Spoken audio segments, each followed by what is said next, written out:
I'm happy they cut. I think they should have cut in June, but it's very important how they communicate and think about why they're able to cut.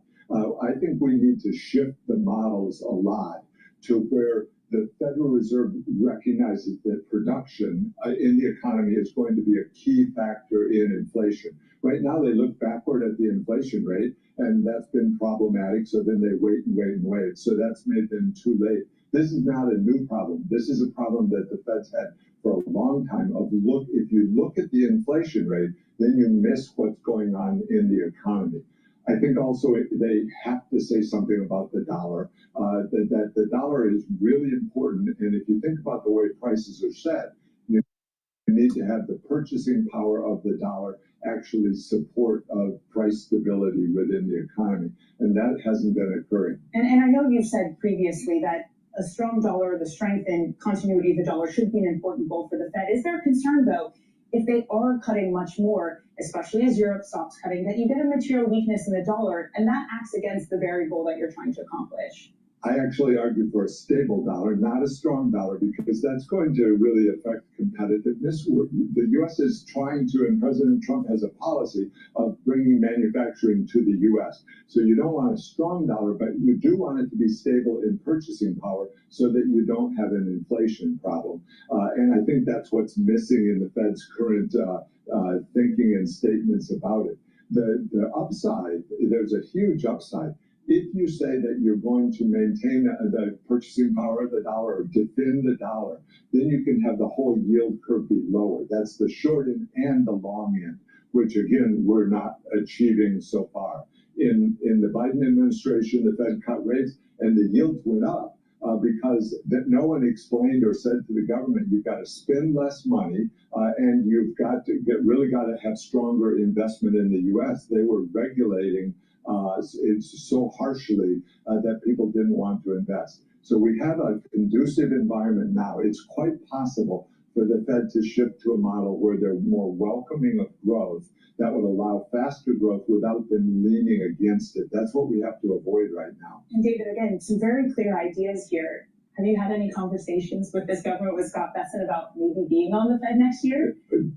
I was very happy with Secretary Bessent's article in the Wall Street Journal and in the magazine International Economy, where he laid out some of the reform challenges for the Fed.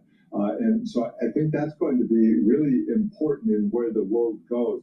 Can you get a U.S. Federal Reserve that leads the world toward more stability? And that gives you lower interest rates for the countries that are doing well. It's going to be a bit of a competition among countries to see who's got better regulatory policies, better energy policies, better legislation on stable coins, which the U.S. is right now leading on. So, That's David, really if you were important. called to help lead this reform, would the answer be yes? Would you join the Fed and ask? You know, I was honored to serve and would be, and always in. What I want to see is the U.S. do really well with this economic plan, and I think that can lift the whole world too. I really think there is Hello, this is Dr. Paul Cottrell, and I am doing a live stream on October 7th, streaming on Rumble, YouTube, and my website, the-studio-reykjavik.com. Also simulcasting on X Spaces. Thank you for joining. I greatly appreciate it. Please help support the work that I do by making sure you subscribe to all the channels. I have 4 channels on YouTube, Brighteon, Bitchute, and Rumble. All the links are in the description of this video and all my videos. I also have Substack, TikTok. You can also follow me on X, GETTR. And a great way to help support the work is share the links. Ask your social media to follow me. Go to my website. You can donate. You can donate through Stripe, PayPal, or Buy Me a Coffee. You can be a paid member to my Patreon channel. You can be a paid member to my Substack channel. But please help support the work that I do. And I have great products. I have ebooks, supplements, and course material in immunology and pulmonology. If you pay attention to what I have to say, you'll be making money in the market and slowing down the aging process by stacking the supplements and paying attention to this holistic approach on how to slow down the aging process and boosting up your immune system and being prepared for the fall and the winter season. If you pay attention, you will be okay. So Thank you for joining. I greatly appreciate it. Please go to my store, the-studio-reykjavik.com, and get the structural nano silver soaps. I have 4 different types. I have the lavender, peppermint. I also have charcoal tea tree and lemongrass. These are very high quality soaps. I use them every day. They're made from structural nano silver. It helps you to it helps to improve your health and wellness, but also you're helping to support the work that I do. All these videos are for free to inform the public on my perspectives of breaking news and how the markets are reacting to such news. Thank you for joining. I greatly appreciate it. Make sure that you use discount 5. You get $5 off any order. I know that's a lot that I said in such a short amount of time, but it is important that you pay attention to the stacks and my advice on how to slow down the aging process. This is something that I've been doing for a very long time. I'm in my 50s. All right. I don't look like I'm in my 50s. And it's if you do what I tell you to do, if you take my advice, you're going to notice that your body is getting better over time. There's a compound effect. All right. Plus, if you pay attention to my perspective on the news, you'll actually learn how to make some money. With that, we have the S&P 500 trading now at 6,744. I have a year-end target of 6,800 to approximately 7,000. After that, we will take a look at year-end, what the structure of the price curve is. I suspect that probably there's going to be a small correction in Q1 or Q2 of next year. But as of right now, the S&P 500 target that I have is between 6,800 to 7,000. It's trading at 6,744. The next resistance level, short term, is 6,800. Support level is the 6,500 level. So with that, let's listen in to some of the news. All right. So let's play what Morning Joe had to say about Speaker Johnson.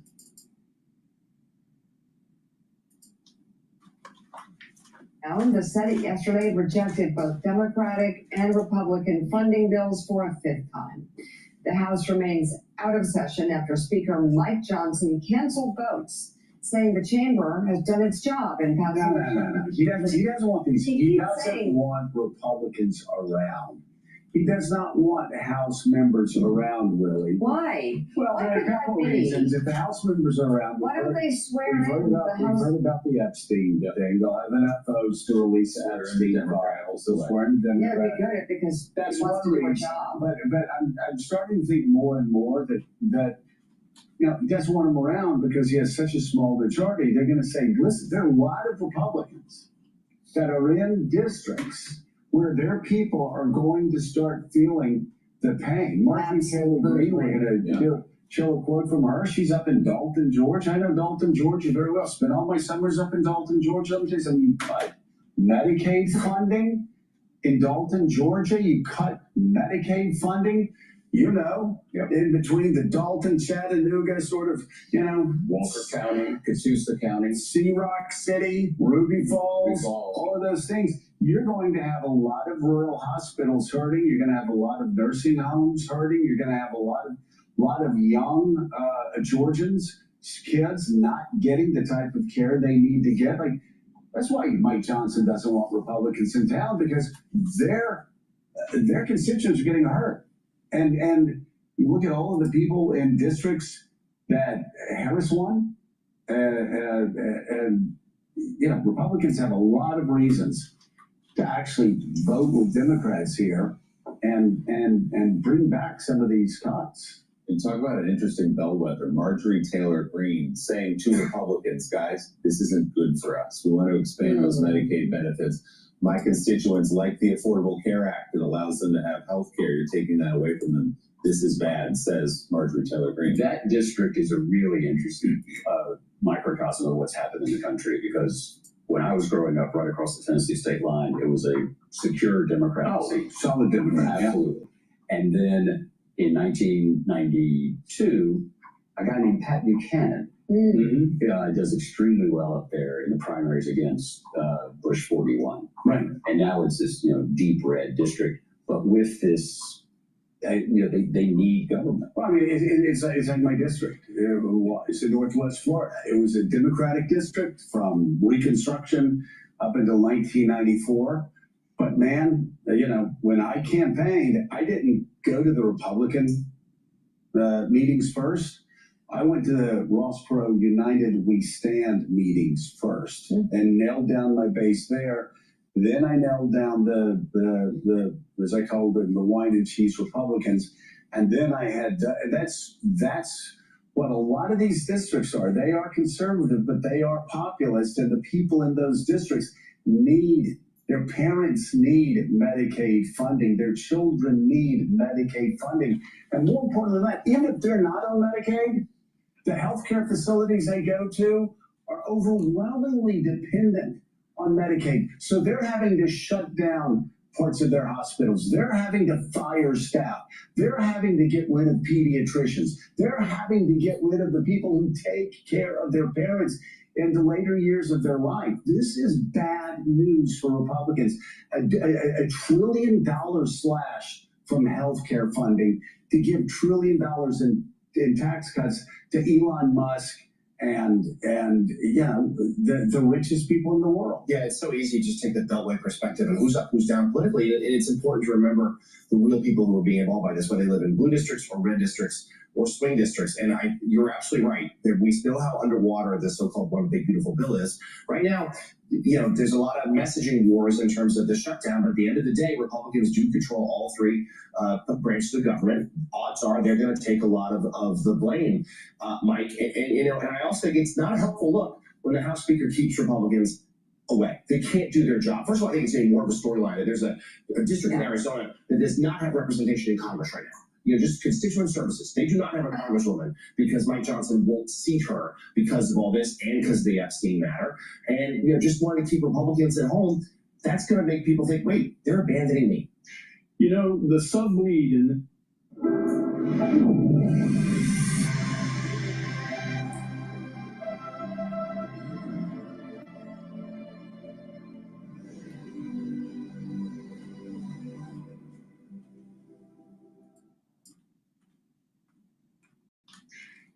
the sub-lead in this story, if you had newspapers still, we still have a few newspapers, but the sub-lead would be what you just said. They need government. Republicans need government as well as Democrats, especially Republicans, as Joe just explained, who depend on Medicaid, who depend on traveling and get covered by the ACA and are worried about their premiums going up and things like that. They're not Republicans or Democrats when it comes to health care. And the fact that it's been avoided, linking the two, partially is a result of Johnson decided not to have Republicans hanging around Washington because they would be forced to talk about their constituents when asked. So Jim Vandehei, you're there in Washington watching how this all plays out. The Marjorie Taylor Greene element is fascinating, calling for extension of those Obamacare subsidies. How do you see this fever breaking, if you see it breaking? Donald Trump expressed yesterday, the changes from day to day, but some willingness to negotiate a little bit. Where is the room for negotiation here? I mean, it has to be around those subsidies, right? And Republicans don't want to do it. And I think Democrats feel they probably do want to do a deal, but the leadership is under so much pressure because the base just feels like they're weak and inept, and that this is their one chance to actually make a stand against the president. So I think this could drag on a little bit longer than people realize. And I think one of the ticking time bombs of American politics right now is healthcare. You're seeing a glimpse. You're only seeing a glimpse of it right now because you have these Medicaid cuts that are going to kick in that obviously affects people who are either in a bad place in life or not making that much money. You have these Obamacare subsidies that are the price of your premiums about to go up. And then anybody who's getting employer-based healthcare, there's already been reports out there. I was just talking to one of the biggest insurers. The average premium is going to go up 18%. just because people need more care. I'm in the middle of budgeting at Axios. Ours is going up way more than 18%. So then when you're an employer, you have to think about, okay, do we eat all of that, or do you have to pass it on to your employees? If you do pass it on to your employees, they're having to pay more out of pocket ultimately for health care. So this is a huge problem. And part of it is just the nature of having this like partially private, partially public healthcare system that we have that's growing insanely expensive and insanely inefficient. And I think this is just a taste of it. And I think for Republicans, especially if you're in a tight district, and you're someone like Marjorie Taylor Greene, who there's this strain of MAGA that is kind of purist in its MAGA feelings, which is, hey, we got elected by helping people who were in the working class and helping people who were kind of forgotten by the Republican Party. And now that we're in power, it seems like we're forgetting them again. So they're really trying to hold their feet to the fire. And I think this comes through with Medicaid cuts, especially in places where that's really propping up the Medicare, the medical system. Right, and that's the thing. Again, it's not just if Marjorie Taylor Greene's constituents are on Medicaid or not. It's not just if a Republican in upstate New York's constituents are all on Medicaid. The hospitals are overwhelmingly dependent on that funding, and that funding's been slashed. So you have I know this works. You have hospital administrators calling you up, going, "Hey, can you come into my office? I need to show you what we're going to have to close down if these cuts go through." And suddenly you see that your constituents are going to get substandard health care because there are some people that are, trying to make this point. But What's the money being used for? And the money's being used, of course, here. Money's used what Bill Clinton did to us in 95 and 90s. Just to interject, I believe it was in 2022, it may have been the Vodka Wars episodes, maybe the series after Vodka Wars, which I don't recall what the name was. But I did a video about this very subject. Rural hospitals, community hospitals were underwater in terms of their finances pre-COVID. So in 2018, 2017, going all the way back to even let's say 2010, all right? So these community hospitals have been having financial problems, and private equity companies have been coming in and buying them. Then all of a sudden, the COVID era happens. There are lots of funds that were pumped into the system by the federal government to support these community hospitals. And since COVID's done, that whole crisis, the crisis years have passed. The funding has dried up. So they're back to the same problem that they were in the pre-COVID era. That is, the community hospitals cost too much to run. There's not enough specialties that are within the community hospitals to really fund the operation. In richer environments, in richer communities, you have specialties like orthopedic surgeries or higher level of cardiac care. All right, and these specialties can charge a lot, and they get reimbursed a decent amount with good health care. Well, if you're in a richer environment, if you have a more economically viable community, you have people that have better health care. And therefore, these hospitals will be able to be more of a revenue generating enterprise. These community hospitals don't have that. They don't have the specialties. They're more focused on the middle of the road care, emergency care, right? Middle of the road care, but not high level specialty care. Regular visits and emergency breaking a leg or having a heart attack or whatever, right? So the point here is that the problems with the community hospitals have not been solved since the COVID era. If anything, the COVID era actually made it worse because they became dependent on, these community hospitals, dependent on the COVID money that was coming from the federal government. Well, that's gone. And they have poor performing, in terms of revenue, poor performing hospitals that are being bought out by private equity. Private equity is coming in. They see it as, this is a distressed asset. They can buy it, change the structure a little bit, make it more efficient with a bunch of bean counters, and then they do that around the whole state. And then they build a conglomerate. They build these community hospitals that are all tied to the private equity.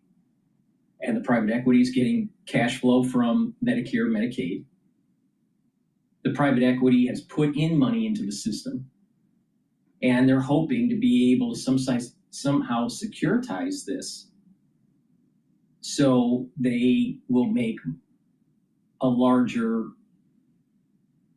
profit through the securitization. So there's a big problem with these community hospitals not having the specialties, because the specialists aren't going to go to an environment that no one can afford that specialty. And two, these community hospitals cost so much to run and so dependent on Medicare and Medicaid for a lot of their patients that they're targets by private equity. And so it's not good for the community, nor for the outcomes of the patients. Now, in this case, we're talking about cutting of Medicare and Medicaid. It's going to be an additional stress on these community hospitals. This problem was way before COVID, but the COVID era kind of boosted them up a little bit with the money that was coming in. And now it's all dried up, and there's problems with Medicare and Medicaid funding. There's an overuse of it with illegal immigrants, and the system's breaking. Can't afford it. And so I would not be surprised that more community hospitals get bought out by private equity, and I would not be surprised that private equity starts closing some community hospitals because they're not profitable. See, if they're not profitable without the private equity, why are they going to be profitable with the private equity? See, the private equity is like, okay, they may have some assets, this hospital, land, or whatever. They may have some assets, but they are bad on the balance. They're bad on the income statement, but maybe they're decent on the balance sheet. So the private equity comes in, buys, injects cash into the company, and then the hospital ends up taking some loans out. And those loans, for a little while, are able to be paid by the cash flows that are coming in to the hospital through the Medicare and Medicaid. But the private equity company knows that they're going to have to cut staff, lower their wage. So that means they're paying less for doctors, less for nurses. So the quality of care starts to go down. The private equity company goes, okay, we put in, let's say, $100 million. They took a loan out for $500 million to improve the hospital. The hospital's paying the loan of that $500 million. But part of that $500 million is actually going to pay back the private equity, so that there's only $400 million left because they paid $100 million, And because because of restructuring and showing some profitability, they start issuing profitability checks to the private equity firm that bought it and their shareholders. So now that $500 million loan, $100 million went back to pay the private equity.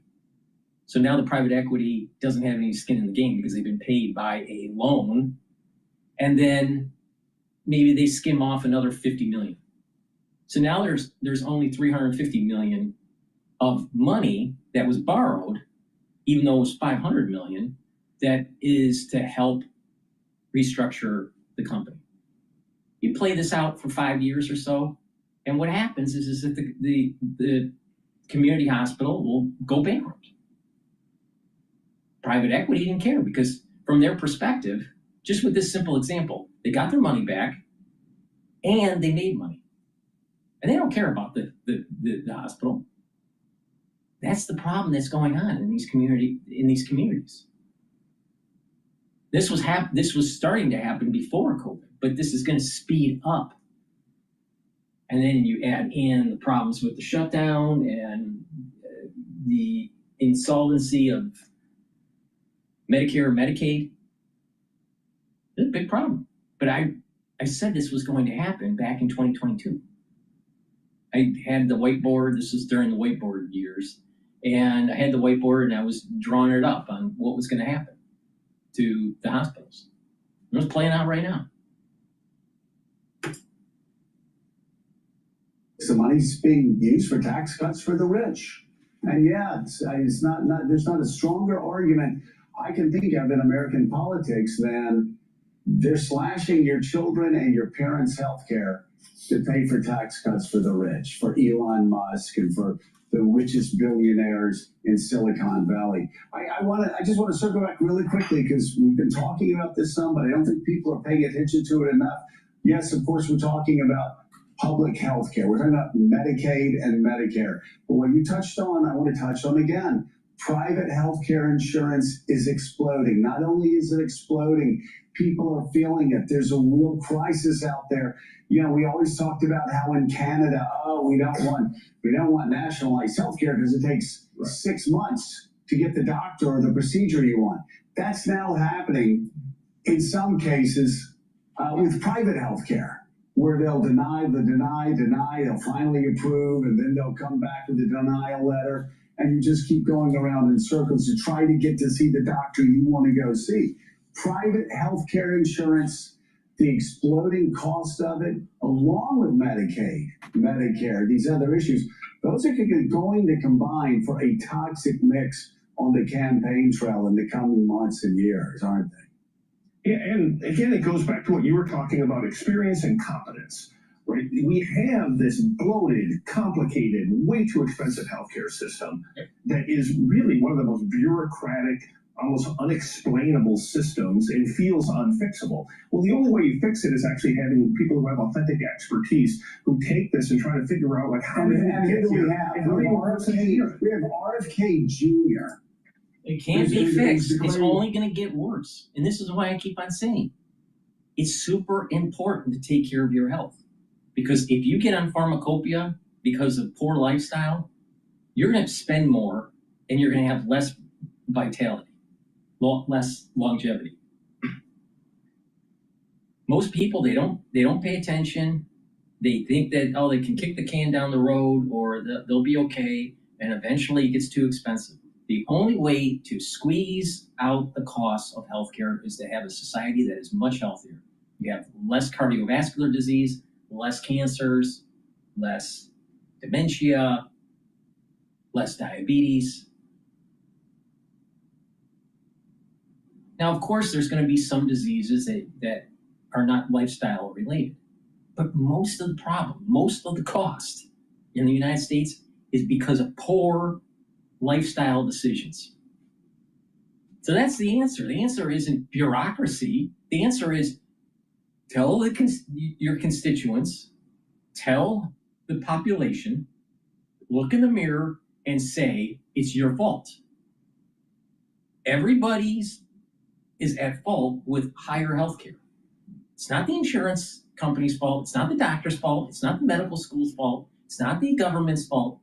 It's the individual and the amalgamation of all these decisions within the society of the individual. That collective result ends up having higher costs of healthcare because of poor lifestyle choices. If you pay attention to your health, if you actually look at it from a holistic point of view, that watch your diet, detoxify your body, get proper sleep, take proper supplementation, do different types of exercises and stretching and balancing, mindfulness, learning new things, being more positive, having some sort of spirituality or mindfulness in your life. These are huge ways to improve your life and lower the cost of your individual health care. But when you have a majority of the population that's not paying attention to their lifestyle choices and they start getting diabetes and heart disease. Most people don't even know this, but your heart disease starts when you're 15 or 16 years old. 15 or 16 years old, you start cardiovascular disease. It's asymptomatic. It doesn't start popping up until about age 30, but it's there 100%. So that means that majority, 60% of the kids out there at age 15 already have cardiovascular disease. Now take a look at what they're eating. And now you'll understand why it's happening. So the answer isn't bureaucrats like Joe, Morning Joe and Mika. The answer isn't in Congress. The answer isn't even with your health care. The answer is looking in the mirror and saying, you need to take ownership of your life. Because if you don't, you will be paying for it. On vaccines. Hey, that's who we have, Jim. I'm sorry, go ahead. But instead of having an expert that can sort through this to drive down prices, we have RFK Jr. there at HHS. Right, and like aspirationally, there's so many components of the MAHA movement that make a ton of sense. People should live healthier. Yeah, exactly. But here's the problem. You got a bunch of bureaucrats that think, oh, the experts, they're going to be able to help us. No, they're part of the problem. The experts, the physicians, they're going to make a decision on how to cut the cost of healthcare. Yet they know what side their bread is buttered. They know how they're getting reimbursed. Do you think that they're going to tell healthcare that the insurance companies to reduce their compensation? Of course not. So you really want the experts in the room? The insurance company wants you to have higher premiums, higher deductibles. The doctors want higher reimbursement rates from the insurance company. Now, neither one of those experts are actually on the side of the patient. Now, I'll just let that sink in. And if you dive into the why, you will start to realize that what I am saying makes a lot of sense. And the only way that you're going to be able to bring down your healthcare costs is for you to be healthier. And in most cases, it's because of lifestyle.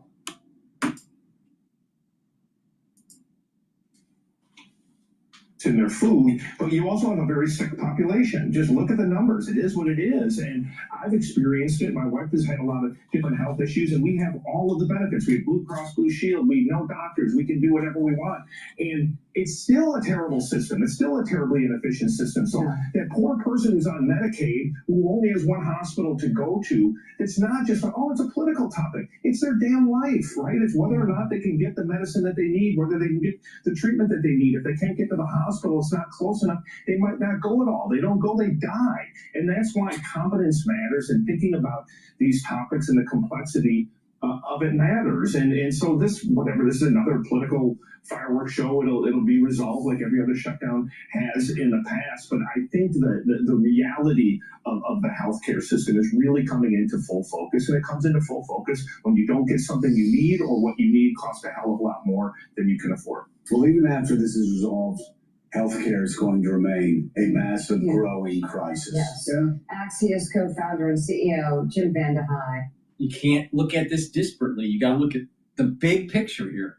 We are $37 trillion in debt, and we have $2 trillion in the deficit annually. All right, so we have $37 trillion in debt, and our revenues coming in versus what we spend annually is $2 trillion.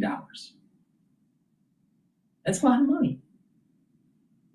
And so the only way to fix this problem isn't just to have more bureaucracy and try to trim the costs at the margin.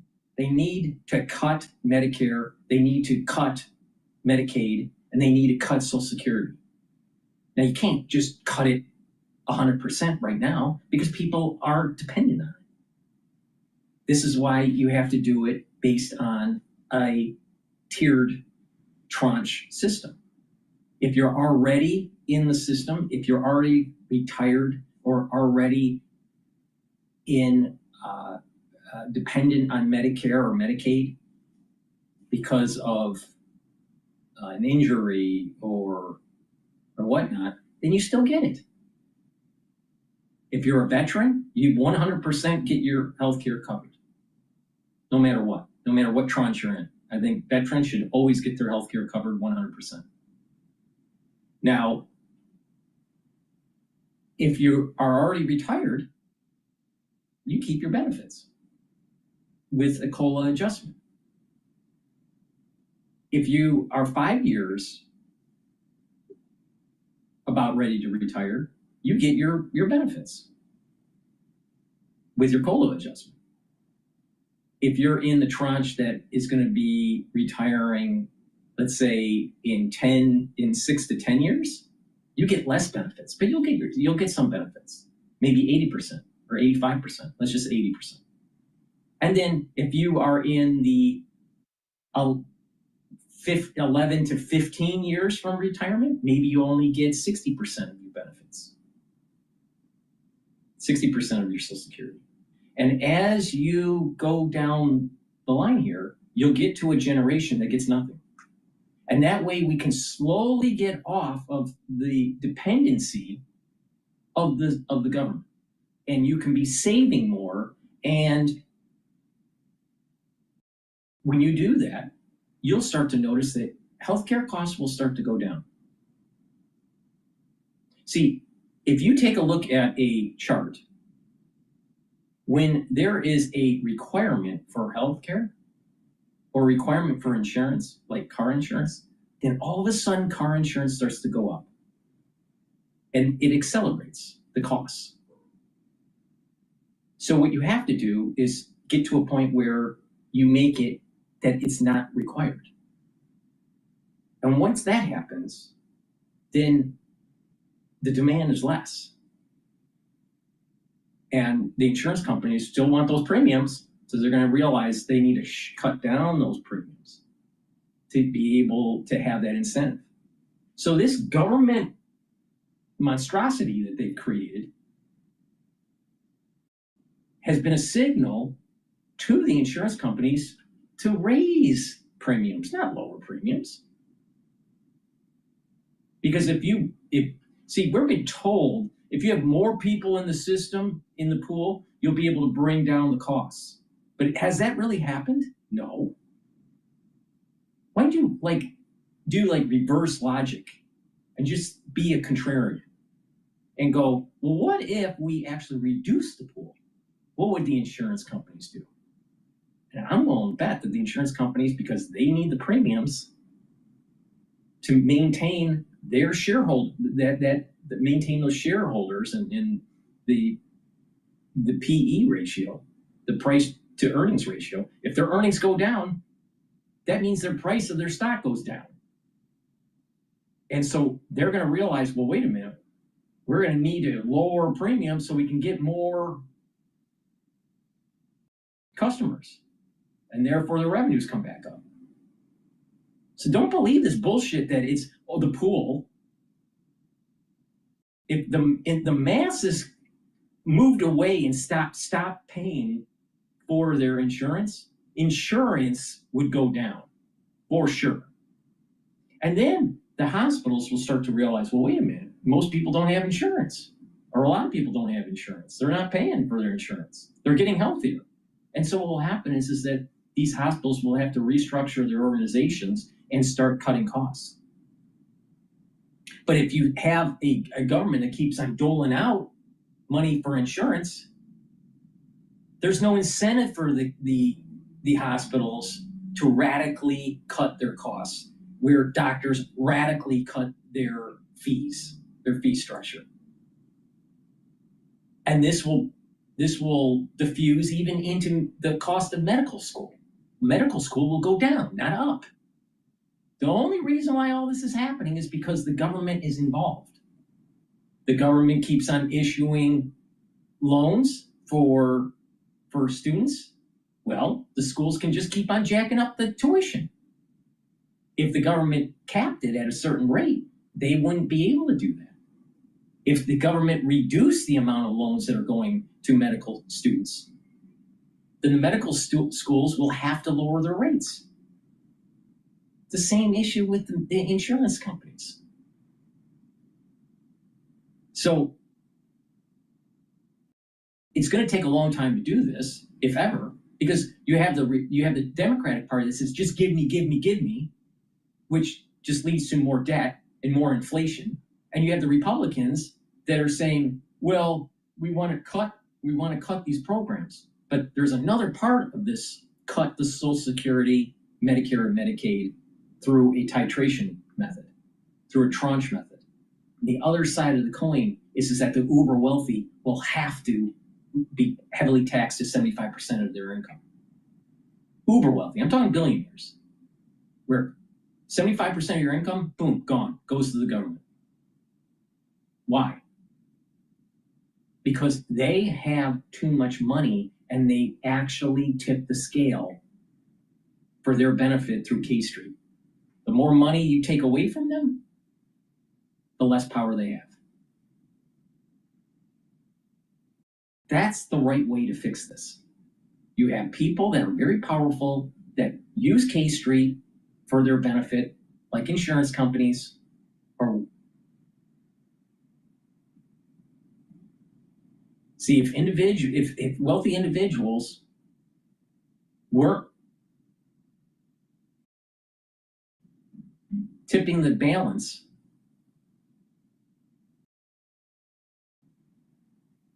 then we'd have a more fair society. We actually would have a control of our inflation. And people have to start realizing you can't keep a $37 trillion growing debt and assume your society isn't going to collapse. And people are going to have make hard choices. And those choices are no Medicare, no Medicaid, and no Social Security for a certain generation. And that in the intermediate generations, they get less and less care. They get less and less social benefits. But that's the only way to fix this. You can't just keep on going. So people will say they'll use an emotional fallacy. Well, that means that grandma is going to die.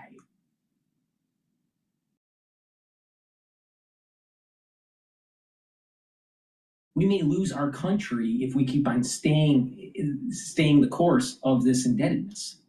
Now, what's more important for the country? What's more important for maintaining the Constitution? What's more important to maintaining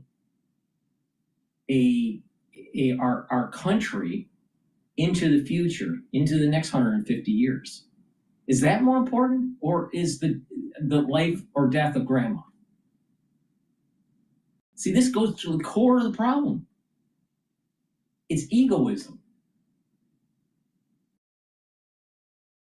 No one's life is more important than the Constitution.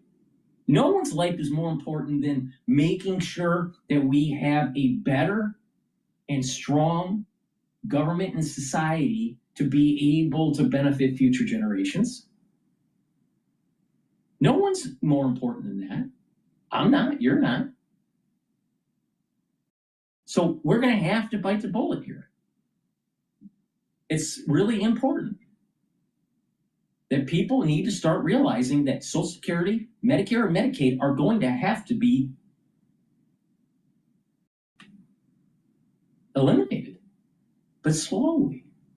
As we grow our economy and people start saving more, and the younger you are, the more you can save. Oh, we can't, you know, people aren't getting paid. People aren't getting into the workforce when they're young, so this isn't going to work.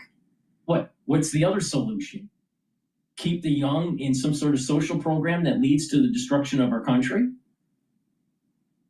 It's going to get to a point where people are going to have to find ways to be plugged into the economy and not be so reliant on government aid. It's individualism in this regard. But it's also the realization that we need to make the system stronger for future generations. And the system doesn't get stronger in future generations by piling on debt. It's actually reducing the debt that makes the future generation better off.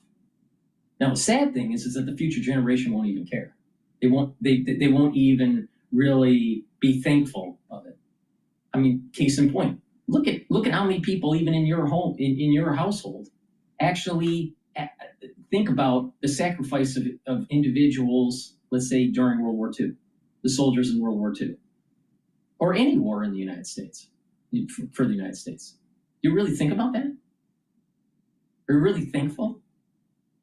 There are some memorial plaques that are on the campus of Harvard and in the clubs of Harvard, especially for World War I and World War II. And they have a lot of Harvard students and alumni served and died in war. Most of the new students don't even think about it. They don't even look at the plaque because it's not part of their little world. Yet it was through their sacrifice that we have a country. And that's the sad part of this, is that when you come to the realization that your life isn't as important as the Constitution, when your life is not as important as making sure that this country has another 150 years of peace and prosperity, the sad thing is that future generations won't be thankful.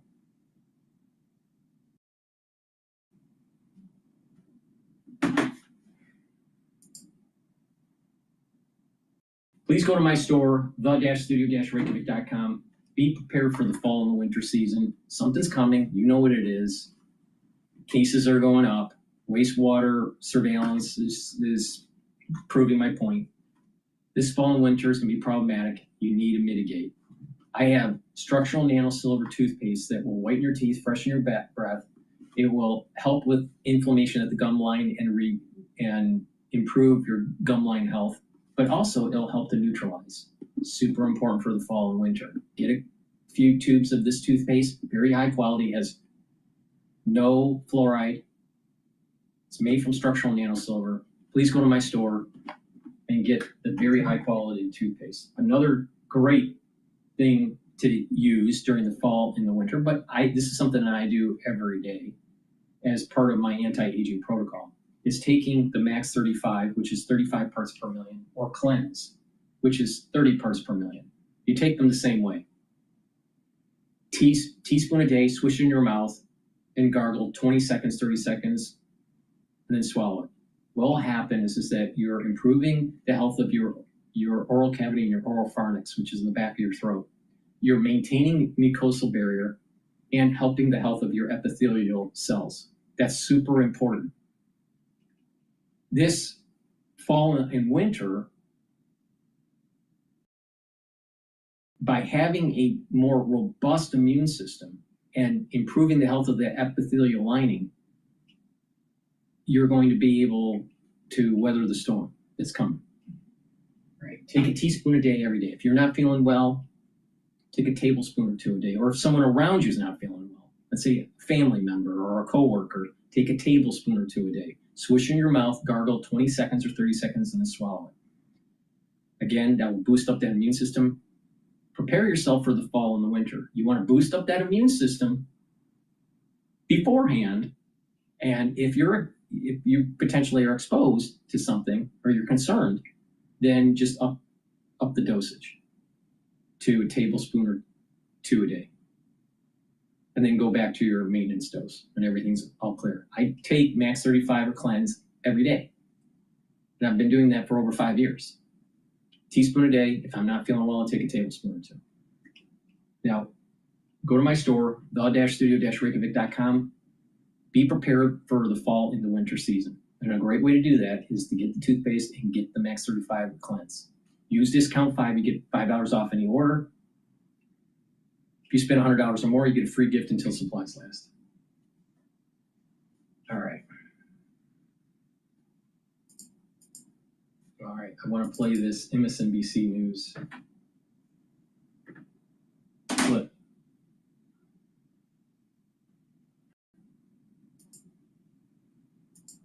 AI. This is the first. All right, so there's a lot going on in the world, Andy. There's a lot going on. Government shutdown, we mentioned tariffs and everything else. But the VIX has really been kind of muted. It's been muted like well below the highs of earlier this year when we first got those tariff announcements. So I want to ask you, in the options market, isn't just the play to own the VIX, whether it's calls or puts or inverse? I mean, isn't that the place to be? Because what are the chances the volatility stays the same going forward? It's such a great question, Frank. And, you know, I think for a cohort of people that is the answer. But unfortunately, and I've brought this analogy back before, that the market's been a little bit like a paddling duck, meaning that duck looks calm and smooth on the surface, but those little duck feet have been violently paddling underneath. And essentially what is happening is there are moves under the surface, but they've had this effect of canceling each other out. So when you feed back into the VIX, you don't see it as much. But, you know, as we continue to climb to highs and we keep getting less and less data, there's a lot of angst that I would say is also riding under that surface. All right, so let's just kind of pull on this thread about VIX options right now. Do you pay more for the upside, the downside, the inverse? I mean, where do you have to pay more? Where's the money going? So it's really interesting. I'd say historically, if you look back 20, 30 years, it's always the downside, right? Because people are long the stock market, and what they want is insurance. They want to hedge their portfolios. I'd say a post-COVID phenomenon, Frank, is this idea that the right tail, so the upside, is what people are really concerned about, because they're much more concerned about, you know, AMD coming out with news or OpenAI coming out with news and something ripping that they are not participating in. So the FOMO has really got people. You actually have much more concern about folks missing out than they have about the market trading down. And so we've seen a lot more call options trade in things like NASDAQ or S&P or on individual stocks as well. All right. What individual stocks, though? I mean, we're seeing the options action. Is investors trying to play the upside on some of these AI names, or actually thinking that there may be, you know, a bit of a top happening here? We just heard from Paul Tudor Jones yesterday, kind of worrying about just this market and the rally and kind of what do you call a blow off? Yeah, so I would say, especially, we're a little far out in terms of tech earnings, so that doesn't happen quite yet. It's going to be financials first. But what we've seen in previous quarters is when you look at the Mag 7 and AI tech names, they start to get really inverted from a call perspective. All that means is people are really bidding up those call options. Again, they don't want to have the FOMO. They don't want to miss out when these are such heavy concentration names in the benchmark. We're not seeing that yet. We're also not seeing, you know, demand for downside, but I would expect that to pick up as we get closer to their actual earnings date. All right. What do you see when it comes to financials? And does the shutdown have an impact, at least for the options market, when it comes to financials and how investors view it? So far, I think we're about a week into the shutdown. You haven't seen pricing tick up yet. either in financials or on the broader market. Now, I would expect this to change. So right now, the options market is pricing that we will get some sort of resolution before the Fed has to have its next meeting. If we're not going to see that, Frank, I do expect you're going to get that big headline number higher. I do expect that people are going to start reaching for protection because now, talk about flying blind, it's going to be a few more days of that. Financials, typically, when you look at proxy ETFs like KRE or XLF, it's a good time to own that volatility either through calls or puts, because that tends to be when the most idiosyncratic single stock volatility occurs. All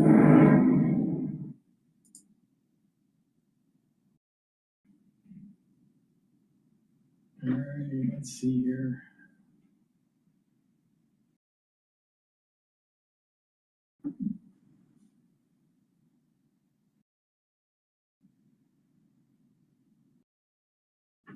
Let's take a look at what General Keane said about Trump. So President Trump yesterday saying a deal to release the remaining hostages. We had some very good meetings. The countries of the world, a lot of the countries surrounding Israel, frankly, Muslim, Arab, and many others have had great meetings with Hamas. And it looks like it's working. So we'll wait for a little while, see how it all turns out. Will the administration begin firing? It'll work very, very quickly. I think it's going to go very quickly. The meetings seem to be very good. We'll find out. We'll let you know soon.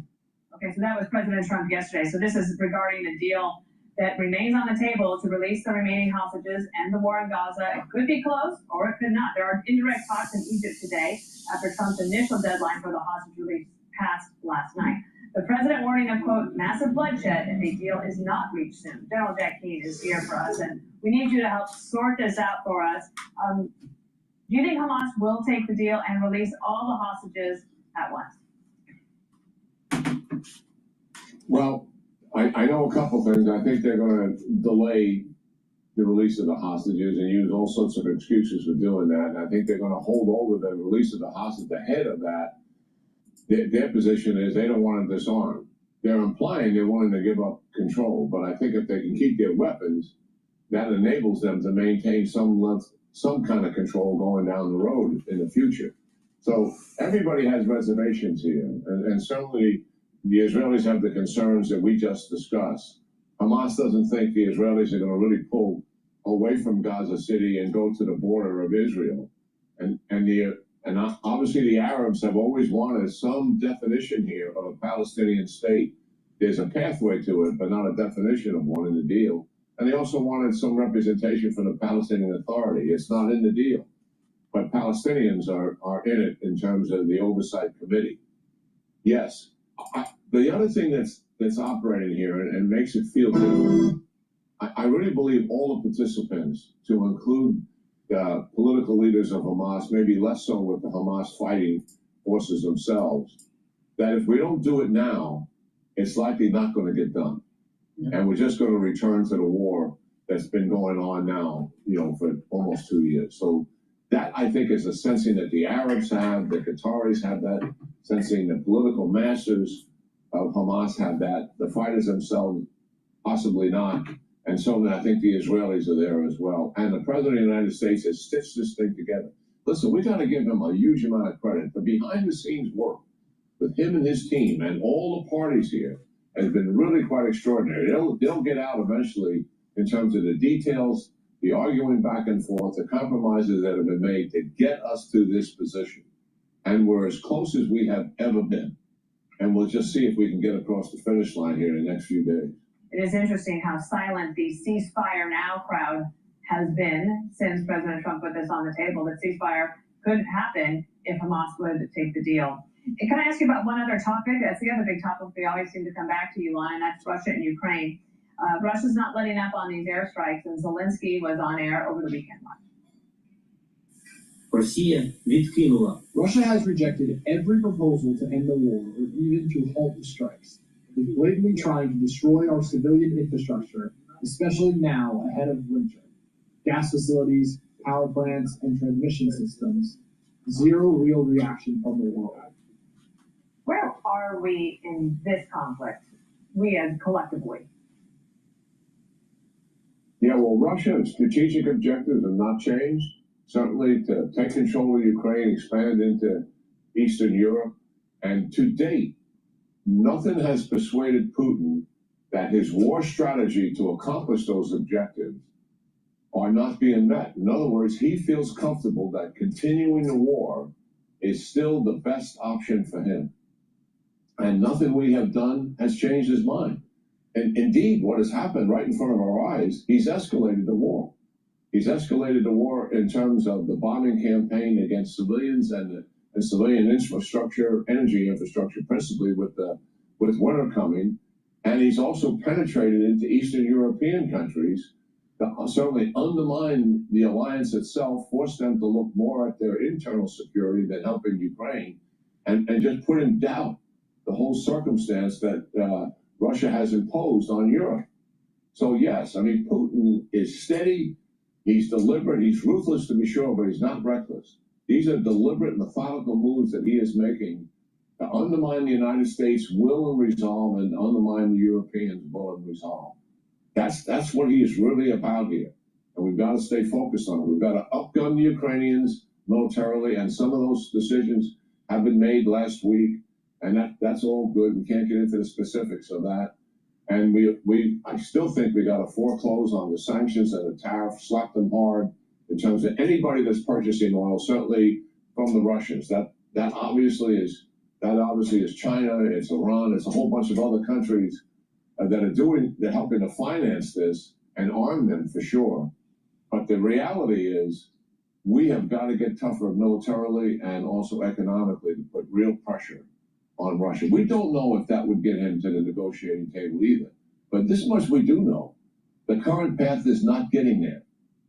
He is staying on his war fighting path because he thinks it's the best option to achieve his objectives. He thinks eventually Zelensky will cave in and make major concessions, and it will undermine the resolve and the will of the West as well. That's what he is about here. We've got to recognize it, that strategy that he's got, and we got to try to take it away from him with more pressure. General Jack Kane with the wise words of the morning. Thank you. Hey everyone, I'm Emily Campagno. Catch me and my co-hosts Harris Faulkner and Kaylee McEnany on Outnumbered every weekday at 12 p.m. Eastern. All right, we're going to play a clip from Times Radio about France and its instability. Now, in terms of the Gaza peace agreement, there's a low probability that it'll happen. All right, because of the 20-point plan. I don't see on how the Palestinians, Hamas, are going to agree to the whole 20-point plan. Also, the Israelis are, Netanyahu's government seems to be slow walking this. So even if it is agreed, it probably will be a false peace. So you have I see two options here. There are two highly probable options and a third option. The first option is that there's a peace agreement that actually holds. I think that's very low probability. Then there's the probability that there is an agreement, but it's half-hearted, and that half-hearted agreement will lead to a further conflict later this year or into next year. Let me rephrase that. Later into next year, all right? I'm concerned that in September 11th of 2026 is when the shofar is not blown for Rosh Hashanah. That's another issue here, that there's a curse coming on the earth. So the curse isn't right now. The curse is coming a year from now, or a little less than a year from now. So if we pick a false peace, there's probably going to be more conflict, more violent, and involve more nations around the world because we picked this path of false peace.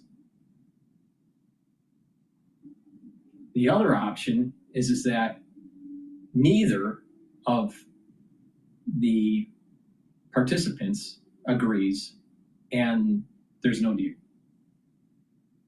I think there's 60 to 70% chance of that, and about a 30% chance of this false peace. All right. Now,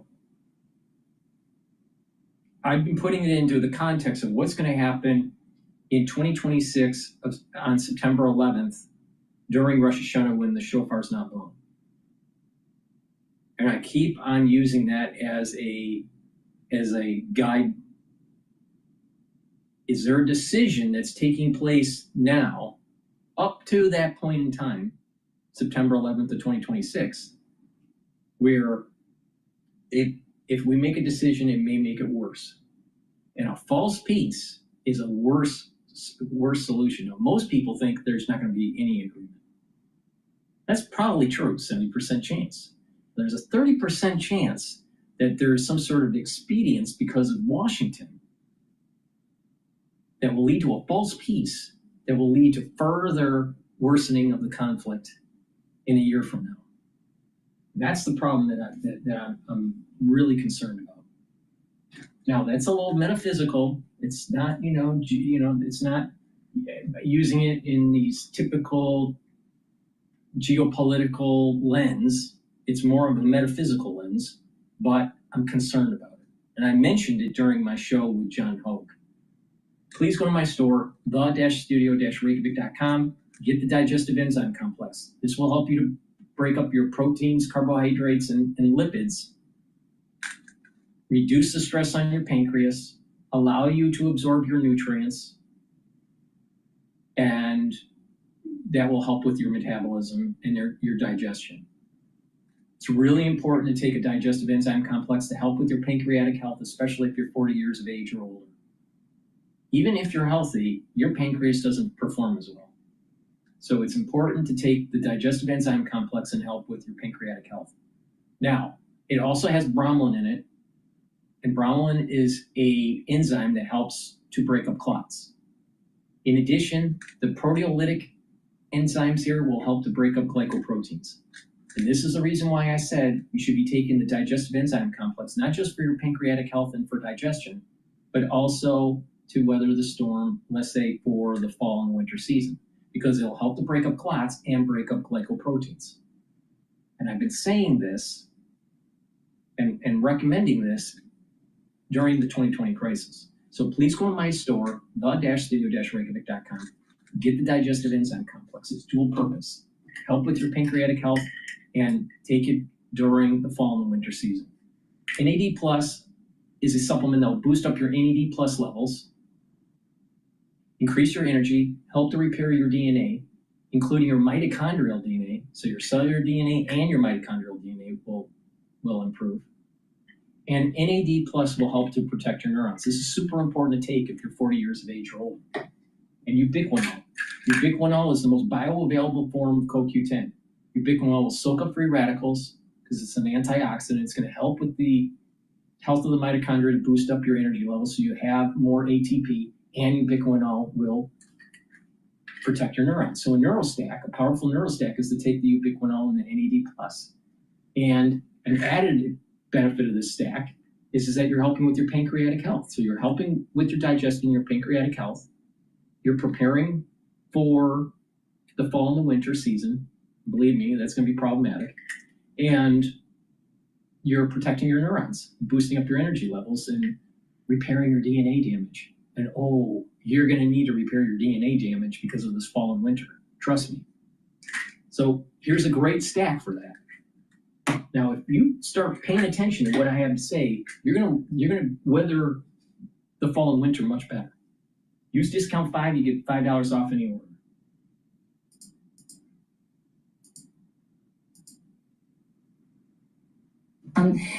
Incapable of fulfilling the needs for stability here in France. So I believe that pretty much not, I'm not going to say anyone, but any qualified person that would assume the role, but that after a consultation with the parliament would have a better result. And let's head to France, where Prime Minister Sébastien Lecornu has quit after just 26 days in office.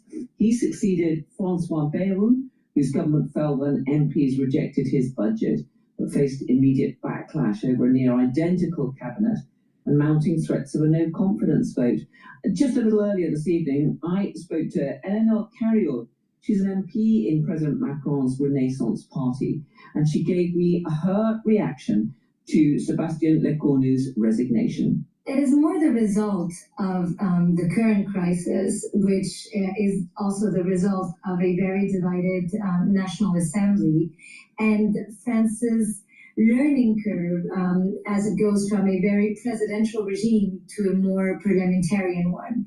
So it is worrisome, and it is a new episode in this mindset change. But I do believe there is a way to build a government, a coalition, and adopt a budget. I mean, this is the third Prime Minister to resign after serving just a few months. When you say that you think that there is a way ahead, I mean, what is that? Who could actually pull together a government given the divided nature of the Assembly? So the story is important. This is important. The instability, what's going on in France and in England. Oh, why? Oh, it's just the politics and it doesn't really matter in the United States. No, it does, because it's related to the central banks. And this instability is caused by too much debt and the division between the have and the have-nots. So you have this doom loop because of the indebtedness and this instability, where you don't even have a functioning government anymore. On top of the Eastern Front in Ukraine with Russia. And you have central banks wanting to do quantitative tightening. Well, you can't do quantitative tightening if you have a war in the East, on the Eastern Front, and you have political instability in two major countries like France and England.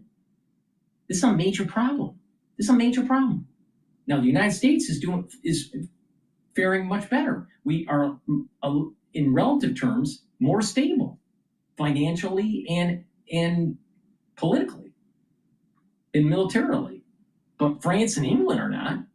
And why do we assume that this is not going to cause a contagion? Why do we assume that this won't cause an issue globally? Either through additional war, through the activation of Article 5, or have central banks not do their quantitative tightening and lead to additional inflation around the world.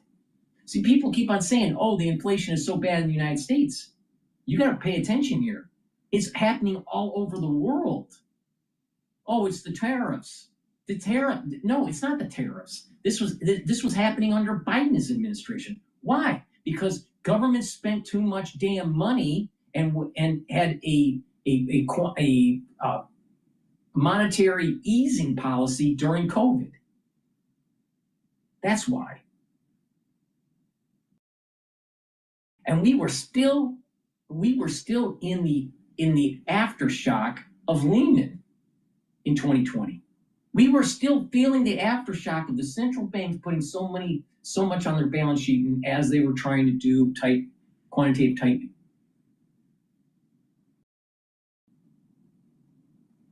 So people say, oh, that Lehman is a distant memory. No, it's not. It's still affecting central bank policy. On top of what happened with COVID, it would have been better off to not do the additional stimulus and let certain companies and certain industries and certain just die off, than to have this perniciousness of inflation that will never go back to pre-COVID levels. They'll never, ever, ever, ever. Your price levels will never go back to pre-COVID levels. The only thing that will happen is that your inflation percentage will go back to normal. But your actual absolute price level, they'll never go back to pre-2019. But you got a bunch of fucking liberals out there that wanted just more money. Just dole it out. And they don't even realize that because of those policies, you are now having problems like this that most likely will lead to world war.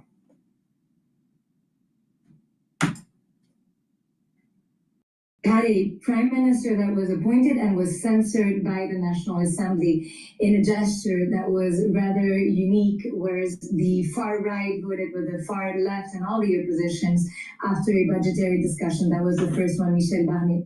Then you had another surprise, another unexpected event. It is the second appointed prime minister, François Bayrou, who decided to call for a confidence vote when he didn't have a majority at the National Assembly. And now there's a resignation. So it's actually been different steps, different learning processes. And I think that the main issue here is we have a government that is appointed by the president and by the president only without having to consult the parliament. And I think this has to change. It's proven incapable of fulfilling the needs for stability here in France. So I believe that pretty much, I'm not going to say anyone, but any qualified person that would assume the role, but that after a consultation with the parliament would have a better result. I really liked Sébastien Lecornu. I just think the process and the methodology was not the one we needed in the very divided assembly. Well, underlying this, of course, is the fact that President Macron called the elections when he didn't need to a year or so ago, and he doesn't have a majority. So, I mean, what can change in the process that can help him to resolve this? Well, what happened though is he felt that he needed to go for the elections because the opposition had been extremely difficult to work with, opposing to pretty much everything. And I'll give you a simple example. The right opposed to the pension reform, which is something that the right had historically been asking for. So it was a difficult time in 2024 when the snap elections were called. I obviously did not think that they were absolutely necessary, but this is the past, and we have to stop looking at the past. I think right now what needs to change, what must change absolutely, is having MPs building a coalition and accepting that there's some things in their programs that will be adopted and others that will be dismissed. But until today, you have here in France MPs say, well, I want to be in power and I want to apply my program, but they don't have a majority. I mean, maybe we have to go and travel more through Europe and see how it works in other countries. And, that will help actually understand this need for coalition building and for compromise. Well, as you say, there doesn't seem to be much scope for compromise, and certainly Marine Le Pen's party are saying that the time has come that President Macron should call new presidential elections. I mean, since he seems to be overseeing all of this, do you think he should now call presidential elections? You're absolutely right. That's what they're doing. They're trying to push him to present his resignation or to be dismissed. And I honestly do not believe that this will bring more stability to France. And I honestly do not believe that this would actually reassure the markets, nor that the result of this election called for an urgency without due preparation would result in anything good for a country. I don't believe Marine Le Pen would win. Actually, she wouldn't even be able to present herself. Maybe her party would win. That would be a disaster, in my opinion. I disagree with all of their program. And you know what? They keep changing their ideas. They were for Brexit. Now they say that they want to stay in the European Union, but that they... See, they're already having problems. Where do they want to stay in the European Union or do they want to exit out and follow the course of Britain? And Britain's having problems either way. They had problems being in Brexit, and they're having problems being... They had problems being in the European Union, and they had problems being out of the European Union. But France is starting to think the same thing. Why? Oh, well, wait. Maybe they want to be able to control their currency. So we're actually seeing if you have two countries like this, and Germany is also starting to become indebted. When you have three countries that have indebtedness and a looming war in the region, it's a sign that the European Union is actually the whole experiment of the European Union has failed. And so this is going to cause financial turmoil that will most likely cause a worldwide contagion with the banking system. Now, in the long run, this will be beneficial to the United States because we're relatively stable compared to the craziness that's happening in Europe. So would you want to put your money in an environment that is less stable? Of course not. So where's the money going to go? It's going to go to China, and it's going to go to the United States, not to Europe. Especially when you have these doom loops that are happening with France and the UK and potentially with Germany.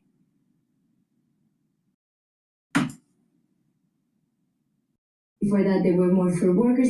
They're really difficult to read because they're very opportunistic. And I think the desires of a political party should not dictate the calendar or the agenda of a country, in particular, as you mentioned it before, in times where we're facing a massive economic crisis. Does your party then have to drop huge planks of its policy agenda if it's going to win the support perhaps from a coalition on the left or perhaps from a coalition on the right? It will, and it's actually shown that it's capable of doing so and that it's willing to work with virtually everyone. I'll give you an example. We are not in favor of tax raise. We are already a very high, a country where taxes are really, really high, and we're always opposed to new taxes. We've actually suppressed many of those.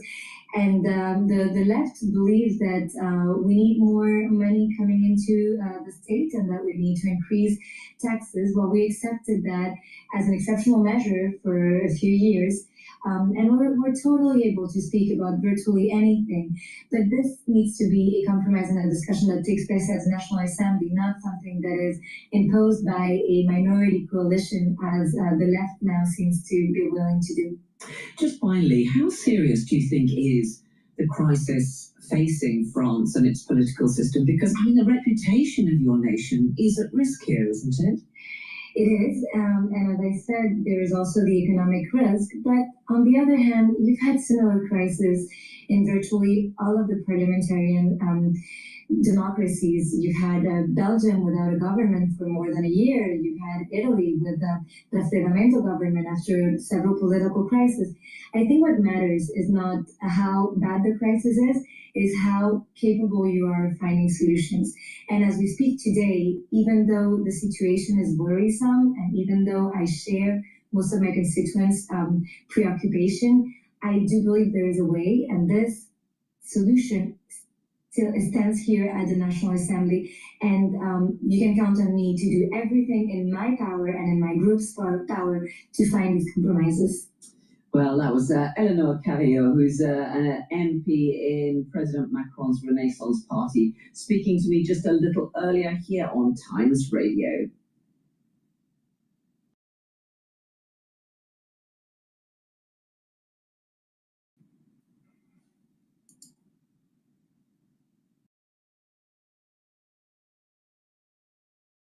So France is definitely a major problem, you know, and if people don't pay attention to it, it may boil over to other financial institutions that cause disruption in the markets. With that said, let's take a look at what's going on here. The S&P 500 is 6,720. VIX is trading at 16. Oil is trading at $61.56. The euro is trading at 1.16. The Japanese yen is trading at 151.05. That's very bullish. That's very bullish. Now, the Japanese yen is weakening. The dollar is strengthening. That's usually a sign of international stability. So based on that indicator and VIX being at 16, equities are going to rally. There's going to be a rally to that. And that jump in the USD yen trade is correlated to the female candidate for potentially winning the position as prime minister. So we'll see what happens there. Bitcoin is trading at 122,000 and natural gas is trading at 3.45. Oil is trading at 32.10. Now, as we move towards the end of the year, most likely natural gas is going to be trading at about 3.6. So oil will continue to go up, hopefully in the 40 range. And Bitcoin, there's been rumor that it's going to hit over 130 by year end, maybe 135. If that happens, then we should see BITO moving closer to like the 2150 mark, maybe to 22 mark. All right, with that, let's go to, it looks like the Model Y is going to be a lower cost model for Tesla. So let's listen in on that. Find that, the vehicle has a glass roof that is incrementally more expensive than just a sort of typical roof. So you could see maybe a change there. You could see the company use a smaller battery, and anytime you sort of shrink the battery down, of course, there's going to be some sacrifice on a range perspective, but that should make the vehicle more affordable for the end consumer. So those are just a couple of ways that are pretty simple and straightforward. Maybe some sort of like lighting fixtures, things like that. Those were sort of hallmarks of what this relatively recently redesigned Model Y offered in terms of bright sort of tail lights, and the front of the vehicle kind of looks like the Cybertruck where there's a light bar across. I think when we saw the teaser image earlier this week, it was two headlights, and so that could be an indication of a way in which they've sort of taken some costs out of the vehicle. Craig, as we think about spurring the next round or next wave of EV demand, how much is price a driver there versus, say, lack of a really good charging network, or maybe people just don't really want EVs? How much is Tesla said, boy, if we lower the price, we're going to really spur demand? Yeah, I mean, I think to Tesla's credit, they've really addressed the charging question, much more thoroughly than any other manufacturer, and they've sort of taken it upon themselves to do so. They've now sort of opened up that charging network to other manufacturers, and so you've seen, over the last year and a half, a lot of car makers, adopt Tesla's charging standard. Their sort of plug design. That has made charging less of an issue, I would say, and yet it's still, I think, something to overcome for the sort of average consumer. Even if there is more charging available, I think people are still kind of nervous, and to the extent that you haven't used an EV before, that's a hurdle to get over relative to just sticking with a gas car or taking the sort of incremental approach of going to a hybrid. But to answer your question about how much price is an issue, I think it's massive. It's a big difference in terms of what you can expect to pay for an electric vehicle versus a gas car. There's still a sort of stubborn premium that we've yet to really close, and until and unless we're able to get closer to parity, I think electric vehicles are going to have a harder time catching on in the U.S. market. Yeah, I mean, that's one big reason why they're so popular in California, because gas prices are so high that it makes it much more economical. Craig Trudell, thank you so much. Craig Trudell is our Global Autos editor joining us from London here for Bloomberg News. Let's switch gears and take a look at some of the hardware companies, or I should say software companies. Once upon a time it was hardware. Yeah. And I'm talking about IBM. It's a legacy tech company, and it is the latest legacy tech company to partner up with an AI startup. Anurag Rana is tech analyst here at Bloomberg Intelligence. Anurag, we hear this fancy announcement about IBM inking a partnership with Anthropic to integrate this Claude family of large language models into certain IBM software. What I noticed is that there's no dollar amount mentioned at all. So how do you evaluate this partnership versus other tie-ups?